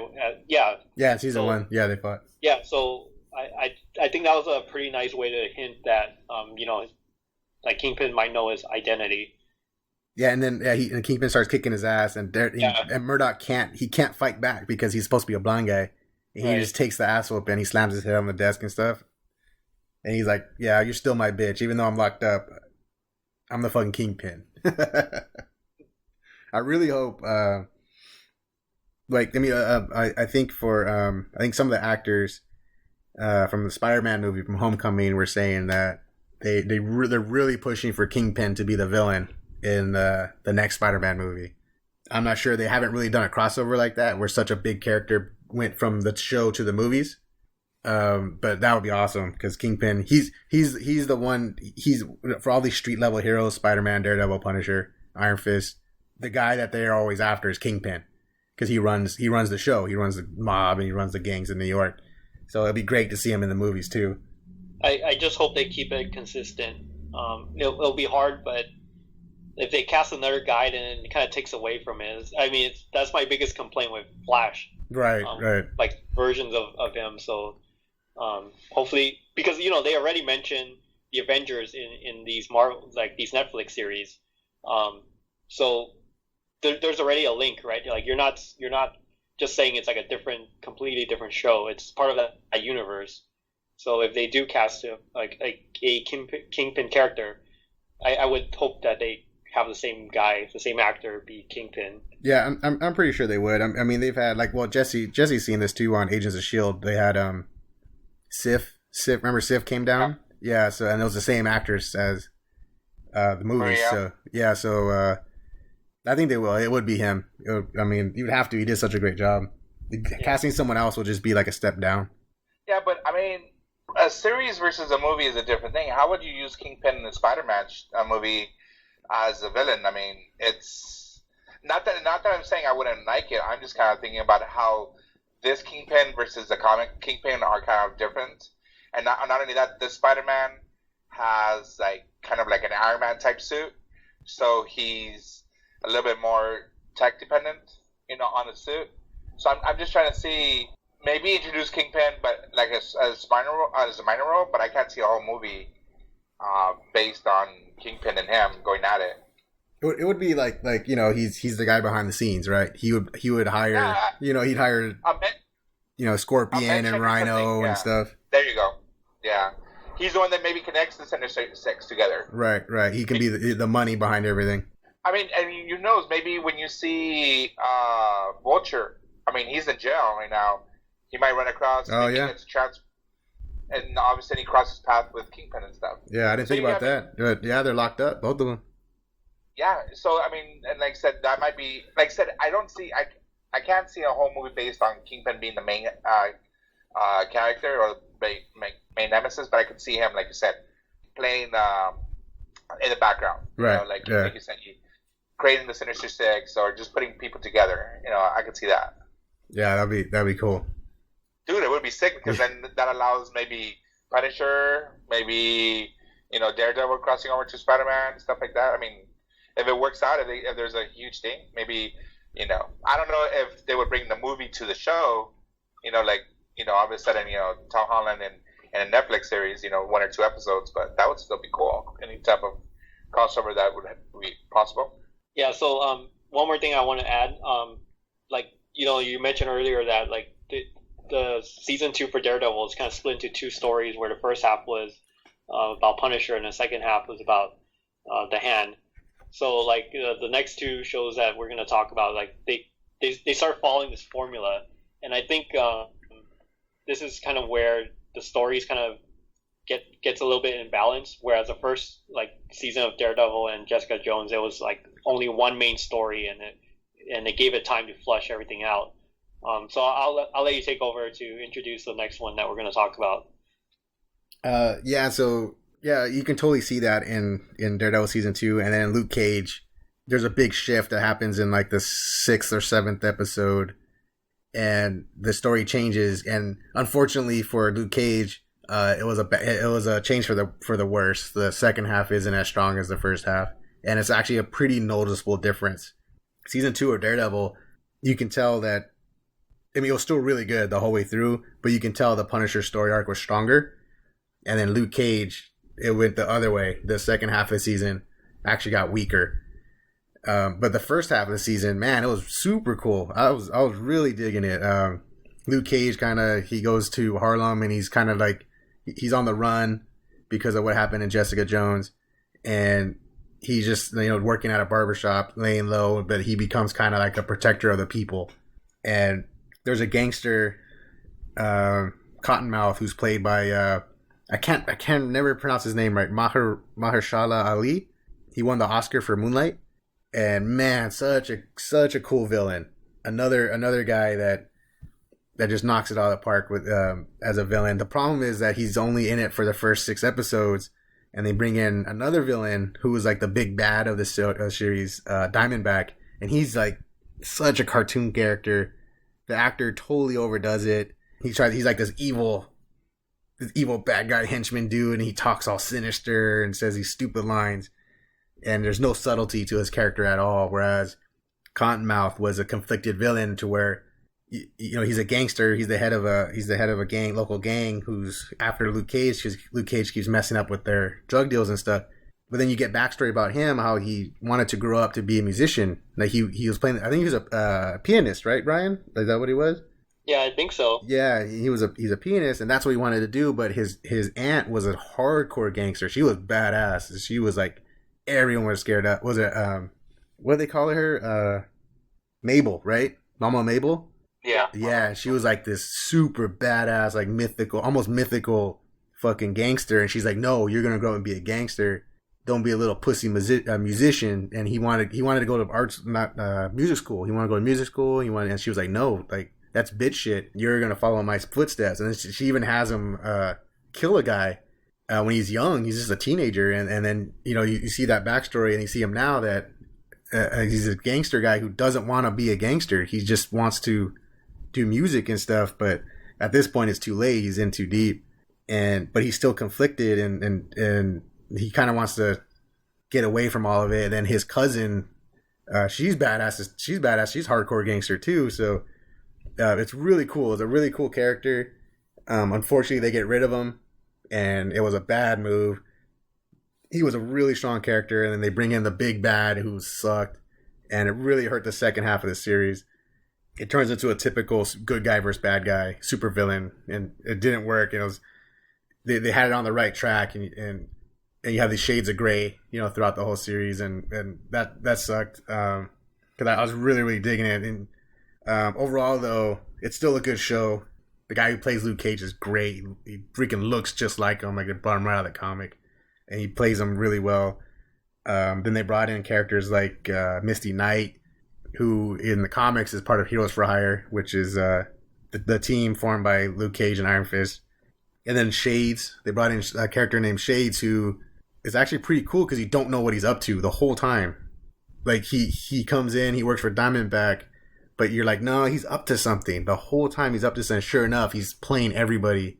And when the series ends, he's still around, but you don't know what the hell he's doing. And like he's manipulating everybody. So that was a cool character too. But man, I really wish they didn't get rid of Cottonmouth, because if they had kept him, the show could have been like, it would have been right up there with the other ones. Like I thought the first episodes were right up there with Daredevil and Jessica Jones, and once that turning point hits where they get rid of Cottonmouth, it just downturns and kind of ends. It kind of ends on a sour note at the very end when the Diamondback gets almost like a power suit, right? And it looks. It was made by the other people, not Stark. Remember Stark's nemesis from Iron Man 2? I can't think of his name. Hammer. It's made by that same. There you go, by Hammer Industries. Yeah, it was Hammer Tech, and it looks dumb, and then it becomes a slugfest, and it's like it was so much cooler the other way around, and then the dude wins an Oscar, and it's like, oh man, you could have had this guy, you know, you could have had this dude in the Netflix shows for a long time, and the dude just won an Oscar, and now they got rid of him. And it's funny too because afterwards, people asked him about it. They were like, hey, you know, what happened? Why'd you guys do that? And he gave a funny analogy. He said that it's like when you're on a football team and you practice this trick play all week, and you think this trick play, man, when we bring it up on Sunday, no one's gonna expect it. It's gonna be dope, and we'll just keep practicing. We'll keep talking about it, hyping it up, and then when you do it during the game, you mess up, fumble, the other team gets it, runs it in for a touchdown, and then you think, why did we do that in the first place? That was dumb. So it was kind of like an after the fact, like, that was stupid. So even he acknowledged that was a bad move. He shouldn't have done it. He should have fought harder to keep him to not do that. But it happened. Hindsight, in hindsight, it was a bad move. Seemed a good idea at the time. Unfortunately, it kind of knocked down the overall quality of the show. Like I said, the overall, it's still good. If the other ones were like if Daredevil season 1 and 2 and Jessica Jones were like A pluses, this is like a B minus. So it's still good, but unfortunately the other ones were so good that it hurts it even more in comparison. Hey, so does Cottonmouth have the power to come back from the dead? No. No. That's what it's like, damn it, I wish he had Kilgrave's power. He's just a normal guy, no powers, nothing. Just the They gangster. probably can't. Yeah, they probably can't call an actor to come back anyway. It'll be too hard to get now. Oh yeah, he's blowing up, so it's too late now. But what'd you guys think? Because you probably didn't know too much about Luke Cage, right, Brian? No. I just know he's he has similar powers as Jessica Jones. Is really strong. Well, I mean, in Jessica Jones, they introduced him as you can't penetrate through his skin. Like you can put a drill to it and nothing will happen. Yeah, unbreakable skin. Yeah, except for that till he got shot with a shotgun, right? That kind of messed him up. Yeah, that was actually kind of cool. Like it gave him a concussion. Yeah. So what is it? Is it because of the impact of the shot or what? What was it that took? Well, in the show they've actually nerfed Luke Cage. In the comics, he's way up there. He's probably as strong as like the Thing or Colossus. Like he's really strong. On the show they've nerfed him to where he's strong, but it's more about his impenetrable skin. But yeah, they put the shotgun right next to his face, and it was the shockwave. So the bullets didn't go in. It didn't penetrate his skin, but it was so much force that it kind of gave him a concussion from the impact, like his the shockwave hitting his brain and stuff. Okay. But in the comics, that wouldn't have done anything. Yeah. So this one is like a different. Earlier I mentioned Jessica Jones is kind of like a noir type style. This one's kind of more like 70s, what was that Samuel L. Jackson movie? Kind of like Shaft. Yeah, like that. It kind of had that feel, right? Yeah. Like the show. It was really Harlem, it was really cool, right? It was different and a good different feel. Yeah. I was hoping that they would introduce more music. Like with Cottonmouth, like his inspiration, he had like that Biggie Smalls picture in his club, right? He had a club, right? So it was like very much themed to jazz and a lot of stuff that were popular in the 70s. So I really like that style. But then like you said, once Cottonmouth died, the entire theme of the show just changed, and I agree with you. It just went in the wrong direction for me too. They just abruptly bring in his brother, and yeah, that guy he was very boring. He had no character. He was just all about wanting to get rid of Luke Cage for whatever reason, just because they, I guess the dad, if I remember correctly, his dad just liked him more, I guess. Yeah. That was the motive, which I thought was really stupid. Yeah, he was just jealous, right? That's all it was. Yeah, and then they're half brothers. Yeah, half brothers. And then the end battle where they're fighting in the street, and then Luke Cage beats them by rope-a-dope, which I thought was the stupidest thing ever. He just let him punch himself out, and then Luke Cage was able to beat him, which was it was really bad. Yeah, so I didn't like the second half at all. So I agree with you on the score. So it was still good overall because the first half was really good. I really liked that story, but the way Cottonmouth died, it sucked. At least kill him in a better way. Kill him off in a better way. He just kind of got pushed off the building, off the second floor balcony, and that was it. They don't really mention him anymore, and he just kind of disappears. But the character I do like was what's his name? Shades. Shades, yeah. Yeah, I really like that character. He reminds me of Nacho from Better Call Saul, where he's the one that knows. He keeps his mind straight. He's balanced. He doesn't go over the edge or anything. And he tells people you should be doing this, and of course they never listen to him. And then he was right every single time. Yeah. So I really like that character. So hopefully they bring him back and he does something more. Yeah, I was worried the same thing. I'm like, don't kill this guy. This guy's freaking cool, and it's he's playing at his own game. And so there's something else going on, right? He's up to something. And I think at the end, right, he manipulated the sister. I mean, the cousin. Yeah. So he kind of got her under his control, and you're like, what's this guy doing? Because he was working for Diamondback, but it didn't seem like he was. He was oh yeah, I report to Diamondback, but yet he was kind of double crossing him. So I'm hoping, I don't know if he'll be the main villain if they do Luke Cage season 2. But I hope he has a big part, because it kind of seems like they're setting up that way. And that actor really did a good job, to where you're don't know what he's doing. You just don't know. You just didn't know what he was doing the whole time. It was pretty cool. So what did you think about it, Jesse? I love the soundtrack to this. I'm into hip hop, so I love all the hip hop references. I love when they They do that scene in the liquor with Method Man. Yeah. That was just hilarious. The whole bit about him in the radio station was a little bit too much. I thought, okay, that wasn't necessary. The kind of the backstory of him trying to find his origin, I think that was a little bit too much too. I don't think we needed it. I understand why it was done because Luke Cage isn't a popular character, so they had to give some kind of origin, like who is he, how did he become this way, blah blah blah. So I kind of understand that, but I was just like, maybe it was just too much for me. Right. And then that was around the time. It was kind of like he just left the city and let's go and do this other stuff, and then stuff's still going on in the city, and then you get back and he's like, oh, what did I miss? Yeah. So, Cottonmouth, like you said, was the perfect villain. I loved him. I loved this character. I kind of liked the way he was killed. It was just like, that bitch went crazy on him. Right. And at that point, it was a catalyst of her going crazy. She wasn't like the best enemy, but I mean, I think that if they played her character right, she could be, kingpin-ish, somebody who's controlling stuff in the back, kind of sneaky, but still like a politician and stuff. Because she kind of grew up in the same house that Cottonmouth was. Right. So she has that, evil kind of thing, evil growing up. I love the throwback references or the Easter eggs on the costume or to the comic. Like when he escapes from the prison, what he's wearing is basically like his original uniform. Yeah. Like, and it's funny because you see how ridiculous that would look in real life. Yeah, and like the headpiece, the headpiece that gets put on his head. Yeah. During the experiment, that he wore that as a comic book hero, in his original costume. So I like the fact that they made fun of that. Obviously you don't know the comic book. You wouldn't even know what that was or any of those Easter eggs.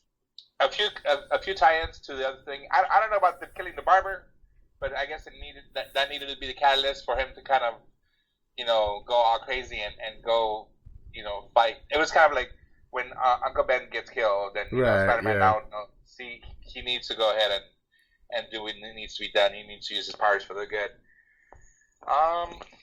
Just trying to think what else. I mean, like I said, I really love the whole hip hop scene, the jazz, like you said.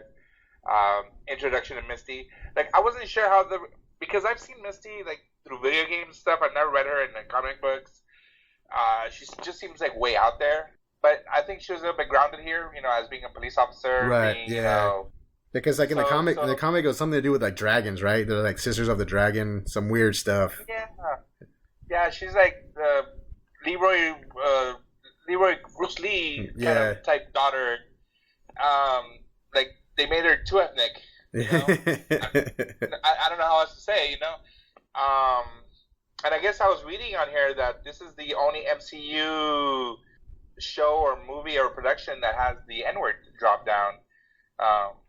So I guess they put a lot of trust in, Cocker being able to use it in the right terms. But yeah, Diamondback character just sucked. Yeah. Disappointing. Like when I heard that the Diamondback character was okay, he's not, because Diamondback isn't just on Luke Cage. He's in other. He's also in Spider-Man, right? No. See, that's the thing. There's another Diamondback who I was actually hoping they were going to use, and he's part of the Serpent Society, part of Hydra, and he's fought like. That's what I was thinking of. Yeah, he's fought like Spider-Man and Captain America. So I was kind of hoping it was him.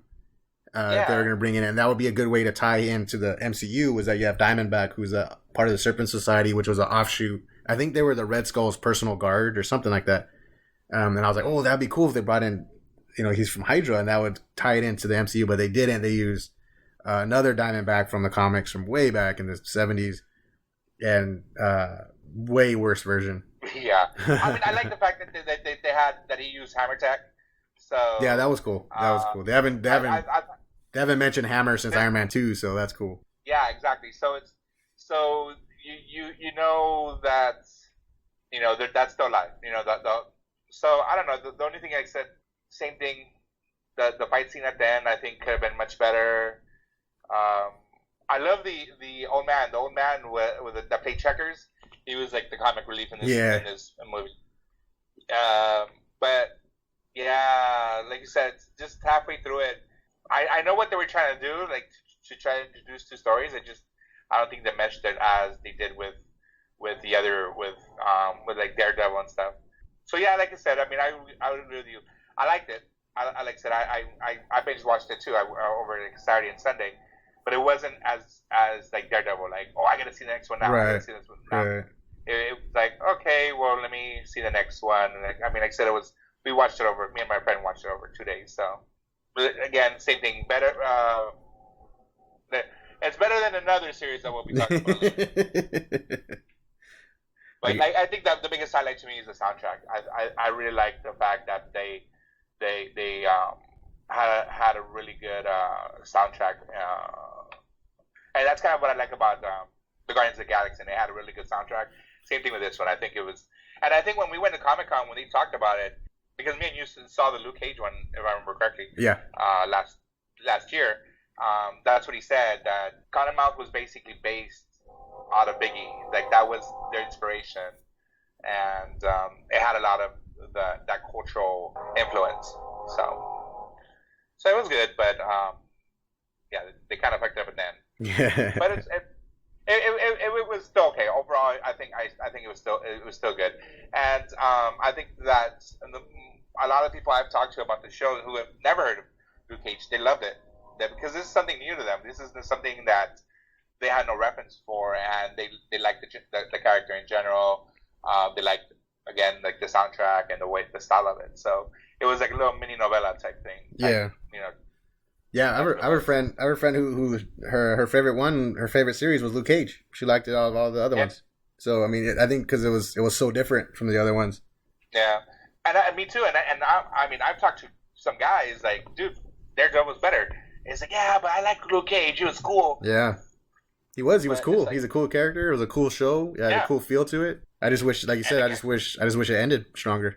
Yeah, and he had another sex scene with Misty too. Like, fuck, dude, who don't you fucking see with in this universe? He's like, dude. He's like, look how buff I am, dude. I get all the chicks. After Luke Cage, we had the worst show Marvel's ever done. This is counting the like Agents of S.H.I.E.L.D. and Agent Carter. We haven't seen Inhumans yet. Iron Fist came out this year and was just a worthless piece of crap. I was so disappointed in this show. Iron Fist is a cool character. I haven't been reading his comics as long as the other ones. But within the last, I think, 10 years, they've really come out with some really cool stuff. The way I've always described Iron Fist is it's almost like Mortal Kombat in the Marvel Universe. There's like different realms that that have their champions and stuff, and he's the champion of Earth. And they had a story even a couple years ago where he entered a tournament against his other realms and stuff. Like, I'm like, oh, it's like Mortal Kombat. I was kind of hoping we saw something like that in the show. We got nothing like that. The actor's terrible. He's not a good fit for the role. He's really bland character. He didn't bring anything to Iron Fist, and then his fighting skills were just horrible. Like, they just totally miscast this character. The guy's not athletic, so when he's fighting, the fight scenes are super slow, and you can tell they're choreographed and just really bad. And the story itself, I still can't even really tell you what the story was because I kept zoning out watching the show. Like, wait a minute, what were they doing now? I don't care. Just next episode. The villain was really, really weak. It was and it sucks because he is in the comics, but he was a CEO of a company and faked his death because he was sick and the hand cured him. So now he worked for the hand from behind the scenes, but everyone thought he was dead except for his son who was running the company. And it's like, I don't give a crap about, a CEO in a company. Like, I want to see some freaking kung fu, right? Like, that's what this was about. And they were really hyping that they were going to use, they were really saying before the show came out that they were really heavily influenced by the old kung fu movies because they wanted to make a big deal that if Daredevil was Japanese martial arts, this is going to be Chinese martial arts. And they were going to really focus on that stuff. Like, they wanted to show the difference. They wanted to show this guy fights kung fu and Daredevil doesn't. He's more Japanese style. And man, the fight scenes were just terrible. I wanted to see some Bruce Lee style. Like, this guy's supposed to be the baddest dude on the planet when it comes to kung fu. And then plus you add in powers and stuff. Like, if you're gonna do that, then it needs to be like on the Matrix level type fighting stuff. Like it better be some crazy stuff, and it wasn't. It was terrible. The guy couldn't do anything. You can see the stuntmen waiting for him to do his thing, and so they can counterattack, and it was just really bad. Like I don't even know. I think it took like 4 episodes for him to actually fight somebody too. Like the first 3 or 4 episodes, nothing happens. He comes back, almost like a Bruce Wayne style. He comes back. He was in Kunlun his whole life, and then Kunlun's a mystical city that he only appears on Earth once every 10 years or something. So he's been gone for 10 years, and he comes back. And that part at first was kind of cool because he comes back. Remember, he has like an iPod, and he's listening to like music that came out in 2004. He's listening to like Eminem and stuff that was big 10 years ago. I was like, oh, that's kind of funny. And then he's like, oh, I want to take my company back. And I was like, I don't care about that. Like, I don't want to see a guy come in and the whole point of the show is that he wants to inherit his company because everyone thought he was dead. Like, this is Marvel. This is Marvel. I want to see some superhero stuff. I want to see him fighting the Hand, and I want to see that stuff. But the whole like the first half of the season is him trying to get his business back, and it was hard watching this damn show. It was the exact opposite of Daredevil and those where I would binge it over a weekend. I think it took me like 2 weeks to watch this piece of crap. And then later on, I think there was actually there was like 2 or 3 episodes. I want to say around episode 9. Remember when there was an offshoot of the Hand who was attempting a coup? Yeah, and like that was cool. I was like, hey, that's really cool. It's an offshoot of the Hand. His name was Bakudo. And he didn't agree with Madame Gao, and he was actually recruiting kids from around the city to build his own army to throw a coup over the Hand. And I was like, that probably should have been the main story. And it wasn't. It was like 2 or 3 episodes, and they got rid of the dude, and then they just went back to the other story. And I was like, oh man, so the one good thing you had, you didn't focus on. And I didn't like the way his hand looked when he did the Iron Fist, like his hand would glow. Where like in the comics it would like turn on fire, right? So his hand, it didn't look, and then he only used it a couple times. I think Brian mentioned earlier that, or we were talking about offline, right? How he can only use his power and then he had to recharge it. And I was like, well, there goes the whole point of the Iron Fist. Like, you don't even get to use your power. And I think the very last episode, he did something cool. He jumped in the air and he punched the ground and sent a shockwave through the building. Like, where was that the whole series? You wait till the last episode. Just bad. Just a dumb show. I don't recommend it to anybody. Just skip it and just wait for Defenders. He'll be in Defenders. I'm hoping that show helps out his character and stuff with the interacting with the other characters because it was just so bad. I'm worried that he might bring that show down. I hope not, but I mean, maybe. So, I don't know. What do you guys think? I totally disagree with you. I think this is the best one ever. He's serious, man. No, and the thing is, I agree with you that this one sucks, like really bad, like really salty monkey balls. But and if you take outside of the acting and you look at the storylines, I think it could have been a really good show. The concept, like you said at the beginning, it was really cool because you see him coming in and say, "Go, the whole mysterious. Where'd he come from? He's been out 10 years." Like him trying to get the company back, that could have been 1 or 2 episodes. I don't think it had to been the whole season. The whole concept of the Harold Meekum and the Meekum family, again, cool, interesting story. Tighter storyline though. Like I said, that like they basically had these storylines, but spread them out too much, where it was just like boring. I think if they would have done it with maybe better acting, shorter, like kind of the story shorter, I think those stories would have came out. Because I mean, it's cool, he's gone, he was dethroned, he's coming back, he's gonna fight for his company because of his dad. I could see that story. I could be cool with that story, but not for freaking 10 episodes or whatever. The Meekum kids, kind of little spoiled bitches, don't know what side to take. Fucking headache too. I agree with you though. The Bakudo storyline, definitely like that.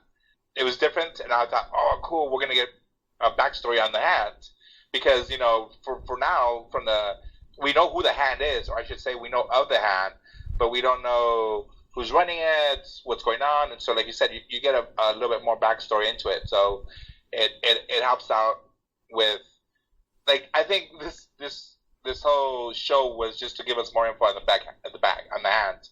That was the most, benefit from it. I didn't really like the whole the guy that was also from the land he's in. I can't think of the name right now. Oh, Davos.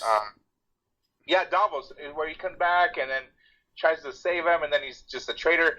I mean, these are supposed to be monks or people that live with monks and loyal and stuff like that. I mean, these guys are supposed to be the guards of the gate, and to easily turn like that over petty jealousy, that's too. And it's the same thing what you were saying about the martial arts. The martial arts he uses, what the fuck? You've been trained by monks, and not only that, these monks are kicking his ass. From when you see the backstory, they're like beating him like he's like the stepchild. Like he doesn't belong. But I think they're doing it because they know that he is supposed to be the Iron Fist, so they have to push him harder. But then he comes to like, New York, and it's like, dude, what the hell fuck are you doing? So I don't know. I think I did like the Colleen Wing character. I thought she was the hottest thing there. I liked her character, but I think they should have developed her more. I don't think they developed her as much, and you see her coming back because she's part of the preview. Well, she's at the end when they go back to see, like at the end of the show, you see, oh my God, what happened? This place got destroyed. But then you see her coming back, so that's kind of cool, and hopefully she does well in Defenders. But yeah, I mean, like from the trailers that I've seen in Defenders, it seems like he's more of a comic relief. Like they're using him as like making jokes out of him, like picking on him, like he's the new kid on the block and stuff. So like, oh, we've been doing this superhero thing for a while, and you're just coming into the fold, kind of thing. And that's kind of what it looks like. He doesn't know what the hell he's doing, and like his power is very limited. I mean, you would think that his power is, I mean, he's drained of chi. I mean, if I know anything of what I've heard of chi, it's all around the world and it's constant resource. If Ryu and can do it, and Chun-Li can use it all the time, why can't you? So, I put in a quarter and I can go ahead and get more chi from them than from you. So I don't know. Yeah, this is definitely like C minus. I won't give it an F just because of the fact, like I said, I like some of the aspects of it. Like I said, the Colleen Wing and there's a few fighting scenes with the hand that's kind of cool. Like more on the hand side than on his side, but and then the background story in the hand. You get to see get more info. But other than that, yeah, this you don't, like you said, you don't need to see this to understand the Defenders. Hey Jesse, did you notice that the girl that played Colleen was on Game of Thrones? Since you've only started watching season 7. I didn't know that she was. Is she dead? Is she one of the ones that has been killed? Or? She was dead, hanging on the front of the boat on that one episode. Oh, on the second episode? I didn't watch the second episode. Okay. So, I still haven't seen it yet. I was going to see it. Oh, thanks for the spoiler, motherfucker. Wait. Why? So she is a character on the show? I didn't know that she was. Yeah, she was on there first before doing this one. I see. Same with the guy, Finn Jones, who plays Iron Fist. He was on Game of Thrones for a little bit too. No, well, nobody cares. Yeah. Okay, so I guess my turn. Okay, I don't even know where to start. I really hated this show, so I had to grind it out as fast as I could because I knew that Defenders was coming out soon. I didn't want to leave it out. I mean, you guys are not recommending it to anyone if in order to see the Defenders, but I was going in there thinking, I read the bad reviews, but I thought I could watch it and still have the full picture and not skip it. But I kind of regret watching it now. But anyway, the show starts with him coming back, and he's like a homeless guy. And what was really frustrating was that he shows up to the office, the Rand building, and the two kids, like Ward and Joy, they see him and they don't believe that he's alive. Like, what is so hard like to believe that he survived a plane crash, right? Like freaking Harold he came back from the dead. Like, they buried that guy and he came back. Like, how come that's more believable than him coming back from the plane crash? So they spent like 3 episodes like with him just like not believing him. Like, he's like so Danny Rand showing up at Joy's like house and trying to convince her and doing the stupid Eminem thing. Like, who cares, right? And then and then Ward gets him locked up into an insane asylum, and he gets out. And then I guess that was the main purpose of that, was to show that when he's on drugs, he can't really channel his chi. Okay, fine. Like, I'll buy that, but that just went way too long, right? And then like the fight scenes, like at least especially the first 2 episodes, like they would have the music, like the drums, like going all upbeat and stuff. Like it's gonna be a really fast fight scene, but it looked like he was doing like real Tai Chi, where he's like, you know, like you would see in the park with the elderly people like fighting in slow motion. It was so bad. And yeah, there's really no martial arts. Like, John, you made a good point, like that the stuntmen are waiting for him to do the move. And yeah, I mean, I noticed that, but like when you mentioned it, like that really confirmed. And then like with the girl, like Colleen Wing, like her fighting was so slow too. Like, yeah, it was. Especially the first couple episodes, and it gets better later on. So she takes him in. Okay, that's cool. And then finds out he's like a billionaire. That's fine. But then like the weird thing was like she wanted to fight on her own too. So she would do like those illegal like cage fighting, which I didn't really understand. Like, I guess she liked the adrenaline, but then like she's convincing people not to do that. But then you later find out she's part of the Hand, and then you find out that she enjoyed just doing it. So like, why? That doesn't make sense at all. I mean, you guys can explain that to me, because I didn't get it. No, I didn't care enough to look into it. I was like, whatever. Yeah. And then and then like they would, every episode they would tease you, where they would show him like training at, you know, at the temple, you know, in that Kanun or whatever it's called. And like Jesse said, it just shows him getting tortured. Like, I guess because they know he's like, he could be the next Iron Fist. But they didn't show him, the kid, doing any martial arts. Like, how did he learn it? They never showed it, right? Like, they just showed him getting beat up, and he would explain how he had to carry water up the mountain and all. It's like, okay, so how's that? Where's the training part, right?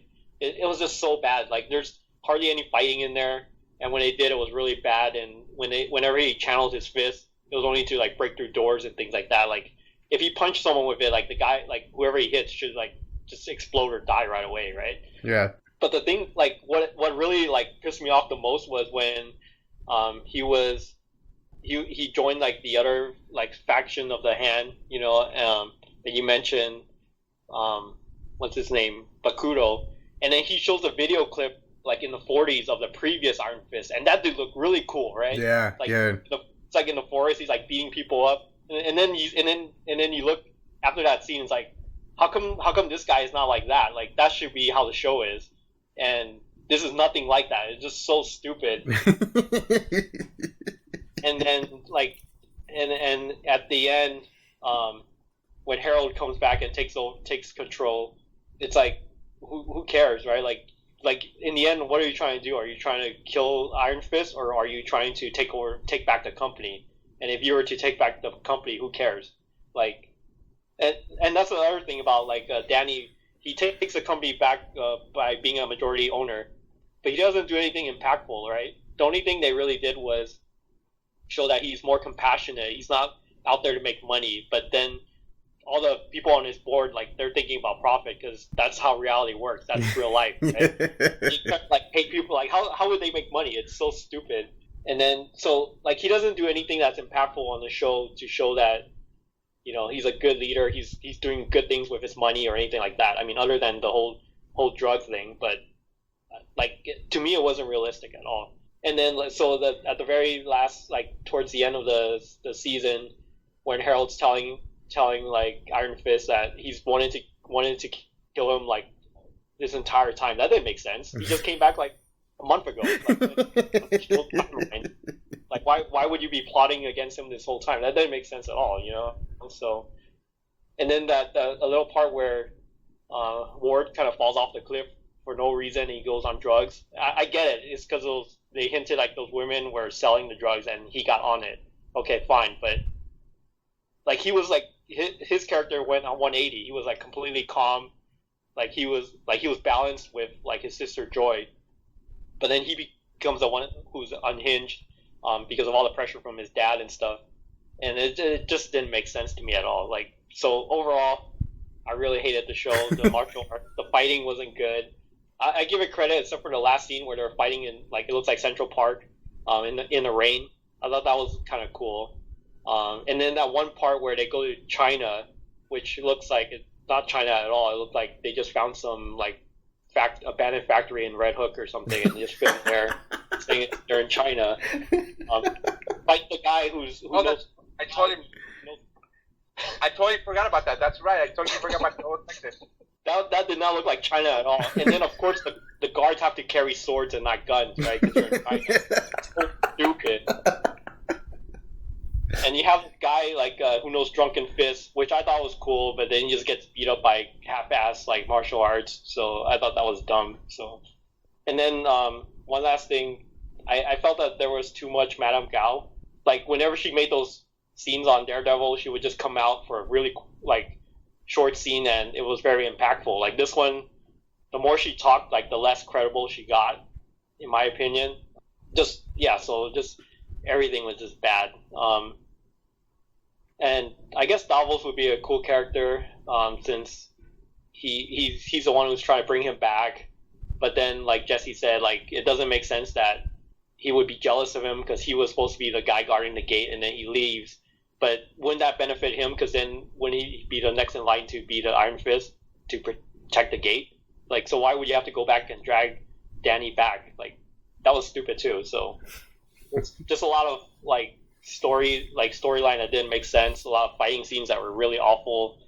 So yeah, I didn't like it at all. Yeah, what sucks is the showrunner Scott Buck for this show. He's also the showrunner for Inhumans, and I've been hearing some negative stuff about that show already.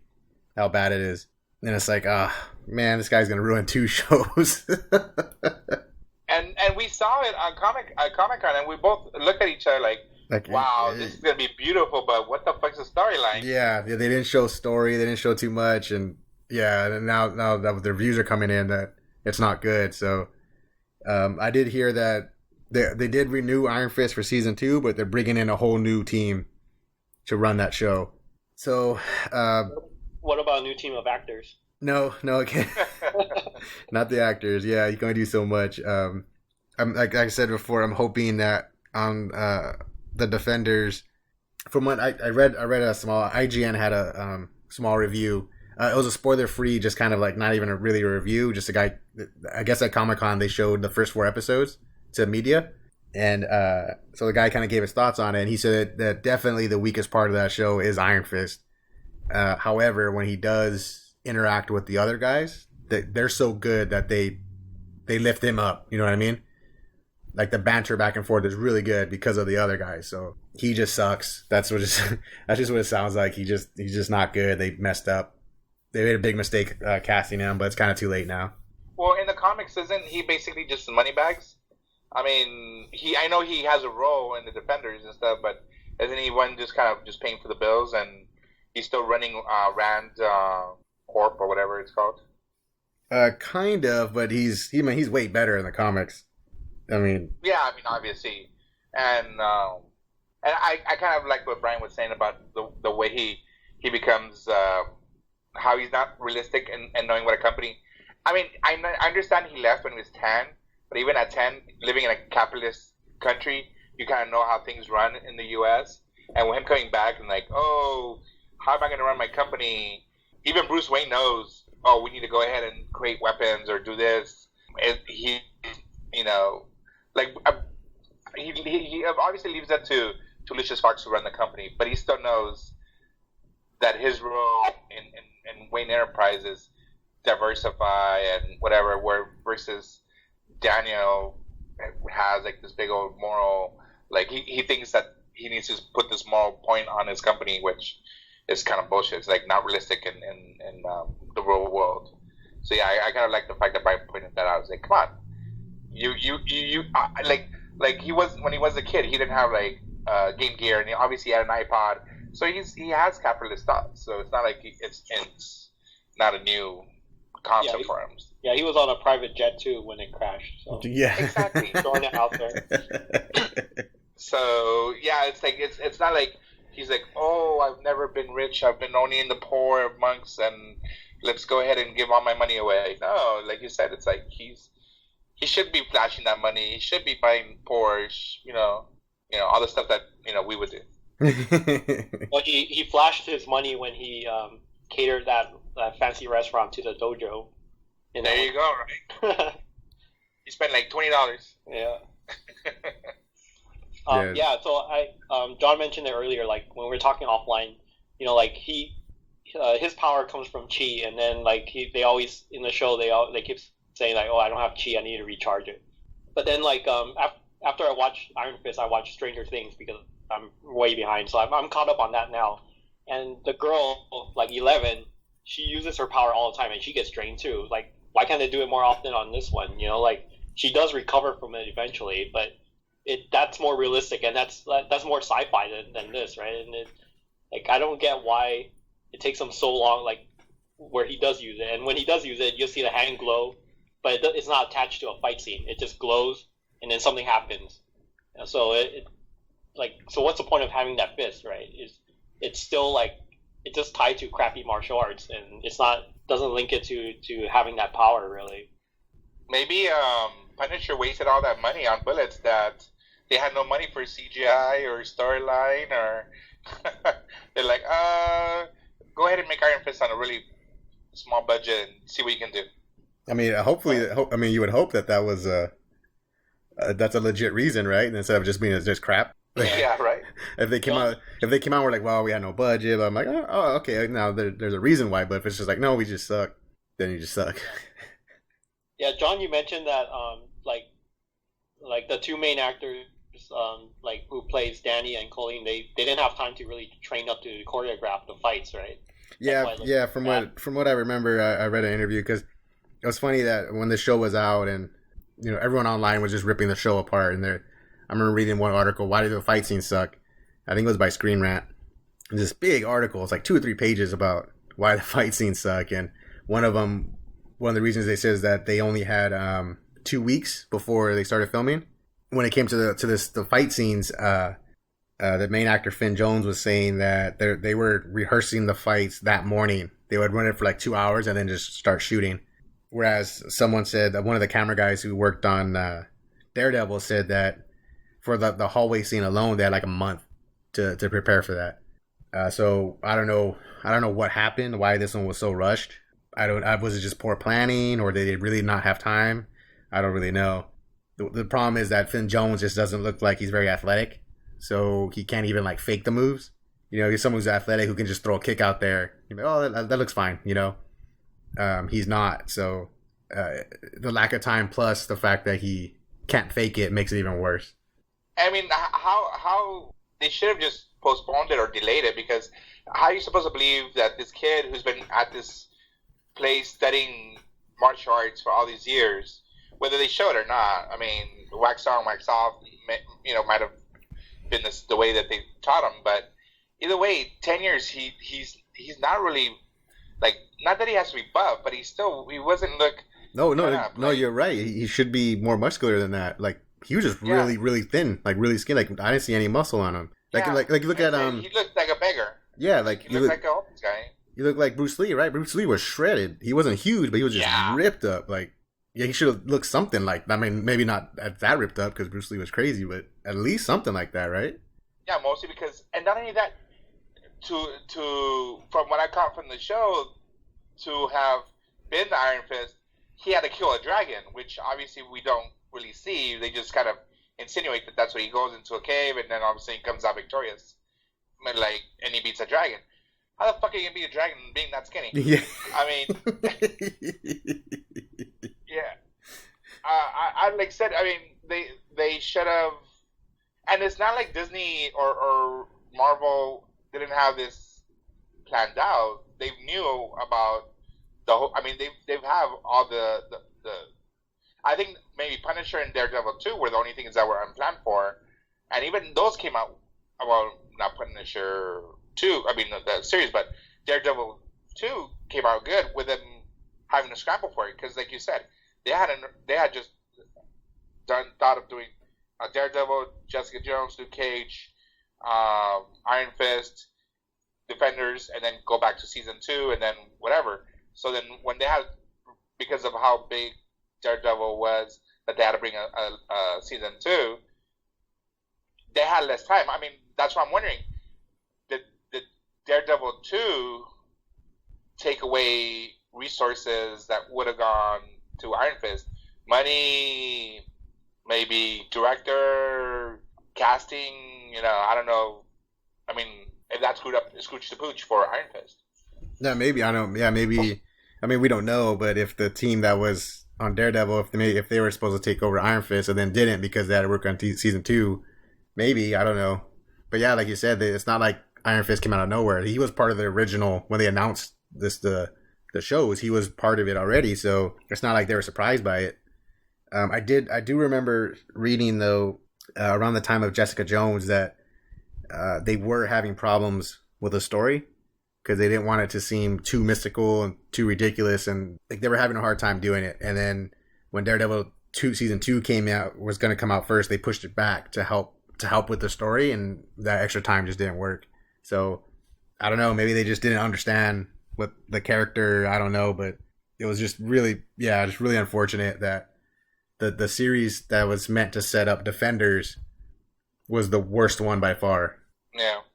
And I don't think they should be worried about the mysticism because in this world, in MCU world, you got Doctor Strange, you got a bunch of mystical stuff. So I just can't think of them on the top of my head. But either way, the mysticism isn't like a no-no, and mostly because they probably already had Doctor Strange planned out by the time they had planned all these movies. So I don't see how they shouldn't have cut back on the mysticism. I understand too much magic. Okay, I understand, but I'm saying like there really isn't much mysticism on this show. I mean, the glowing hand isn't mysticism. That's just bad CGI. I mean, when you look at the mysticism in Doctor Strange, that was some pretty cool shit, Versus here, it's like, Yeah, so I mean, good thing is that. And then the healing thing, he has a healing factor, right? Not really. I mean, he heals faster than you or me, but it's not like Wolverine or something. Yeah, it's like no. it's like kind of chi to kind of like heal his body type of thing. Right. But he didn't really use that much in this episode here. I mean, in this series, like he helped heal her, but that's only after Makuta told her you have this power. So it's kind of like, dude, you were with the monks and you don't know anything about healing. I mean, there's so many things that. What did these monks teach you? Yeah, even if that was true, right? Like, if I were to tell you, like, you know how to operate on someone, can you just do it right there on the spot? Like, how do you know what to do after that? It's just like a lot of these things that don't make sense. Like, just because I tell you you have this power doesn't mean you can just do it right there. I can cut somebody up. Can't play. Yeah, the good thing is that we have Defenders coming in 2 weeks, so they can get the bad taste of this show out of our mouth pretty soon. And I also, how was the transition from that ending to the Defenders? Like, is there supposed to be a time lapse? Yeah, no. Right after? It's from what I read from that review, it does start off with Iron Fist. Like, he kind of sets everything in motion for them to team up. So it does whatever happened at the end of the show is going to tie into the beginning of Defenders. But we don't even know what happened at the end of the show. We were like, it's gone. Okay. Yeah, well, I mean, that's what's. I mean, we'll see. We'll find out, right? Like, that's what Defenders is supposed to be about. I don't know. I mean, the good thing about the Defenders is that they haven't said anything about the story. I don't know. I have no clue what the story is about. All I know is that Sigourney Weaver's in it. She's awesome. She's the bad guy. That's all I know. I don't know anything else other than that. So everything's a mystery. I'm just hoping that it's as good as the other show, so I can just sit there and I'm going to sit there and binge watch it all day, all that Friday and Saturday. But hopefully it's good enough to where I just keep hitting that next button so I can watch all of them and not be like Iron Fist, where I was like, maybe tomorrow. So, do you guys remember that scene where I think Danny talks about using a donkey or something? I forget what. And then Colleen's like, yeah, like I eat donkeys or whatever. That's like so typical, like an Asian joke. Like when I heard that, I should just stop watching from there. Were you offended? Were you offended, Brian? I was a little bit. And for her to like say the line, it's like, man, like you didn't have to say the line. Like ask them to rewrite it or something. But yeah, that was pretty dumb. It could have been worse. They could have said dogs. Yeah, but that's already known, right? Like that's kind of like a stereotype kind of thing. But then like she's saying that Chinese people eat donkeys now too. So is that where you were like, fuck this show? Yeah. Were you eating ramen at the same time? It's like it's like about stereotypes, right? Like the eating animals and security guards holding swords. It's like just all the really dumb, typical like a typical Hollywood version of what a Chinese movie should be. But I didn't see anybody playing what's that poker that they play? Pai Gao. There you go, Pai Gao. I didn't see anybody playing Pai Gao. Yeah, that was what they were like a underground mahjong or Pai Gao casino thing. Yeah, that's a whole triads thing, isn't it? Yeah. Not that I know. All right, that was it. We can move on. Let us erase this from our memories. So we didn't at Comic-Con. Me and Jesse didn't go into the Hall H on Friday to see the Defenders panel, but they did release the new trailer, and they put it online pretty quick, so it wasn't exclusive or anything. And the show looks sick, right? From what we've seen, like I said, still don't really know what the story's about, but there's that one shot where they're fighting in the hallway. There's always a hallway scene, right? Yeah. And but what's cool is that you saw all four of them fight dudes, and they're all different. One guy runs after Daredevil. He grabs him, takes him down, socks him 10 times, and like real brutal. And then one comes after Jessica Jones. She just kicks him, and he goes flying. And then someone goes after Luke Cage, and he just swats him aside. And then another guy comes at him, and Iron Fist runs and jumps off the wall and socks him in the face. And he actually looked cool in that part. So it's like you can see the different styles already and the way they're mixing. And like I said, I don't know.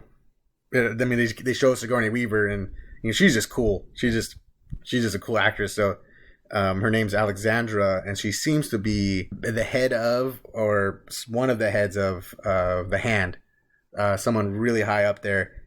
We don't know. Again, I don't know if she's in the comics. The producers and stuff on the show, they're not revealing anything. So I don't know if Alexandra's just a fake name and that she's actually really someone else. No clue. No idea what she wants. I'm guessing that has something to do with in Daredevil season 2, that giant hole in the ground. Remember, for some reason the Hand dug this giant hole, and maybe if they're trying to bring that demon up, I don't know. But all I know is I'm excited to see it.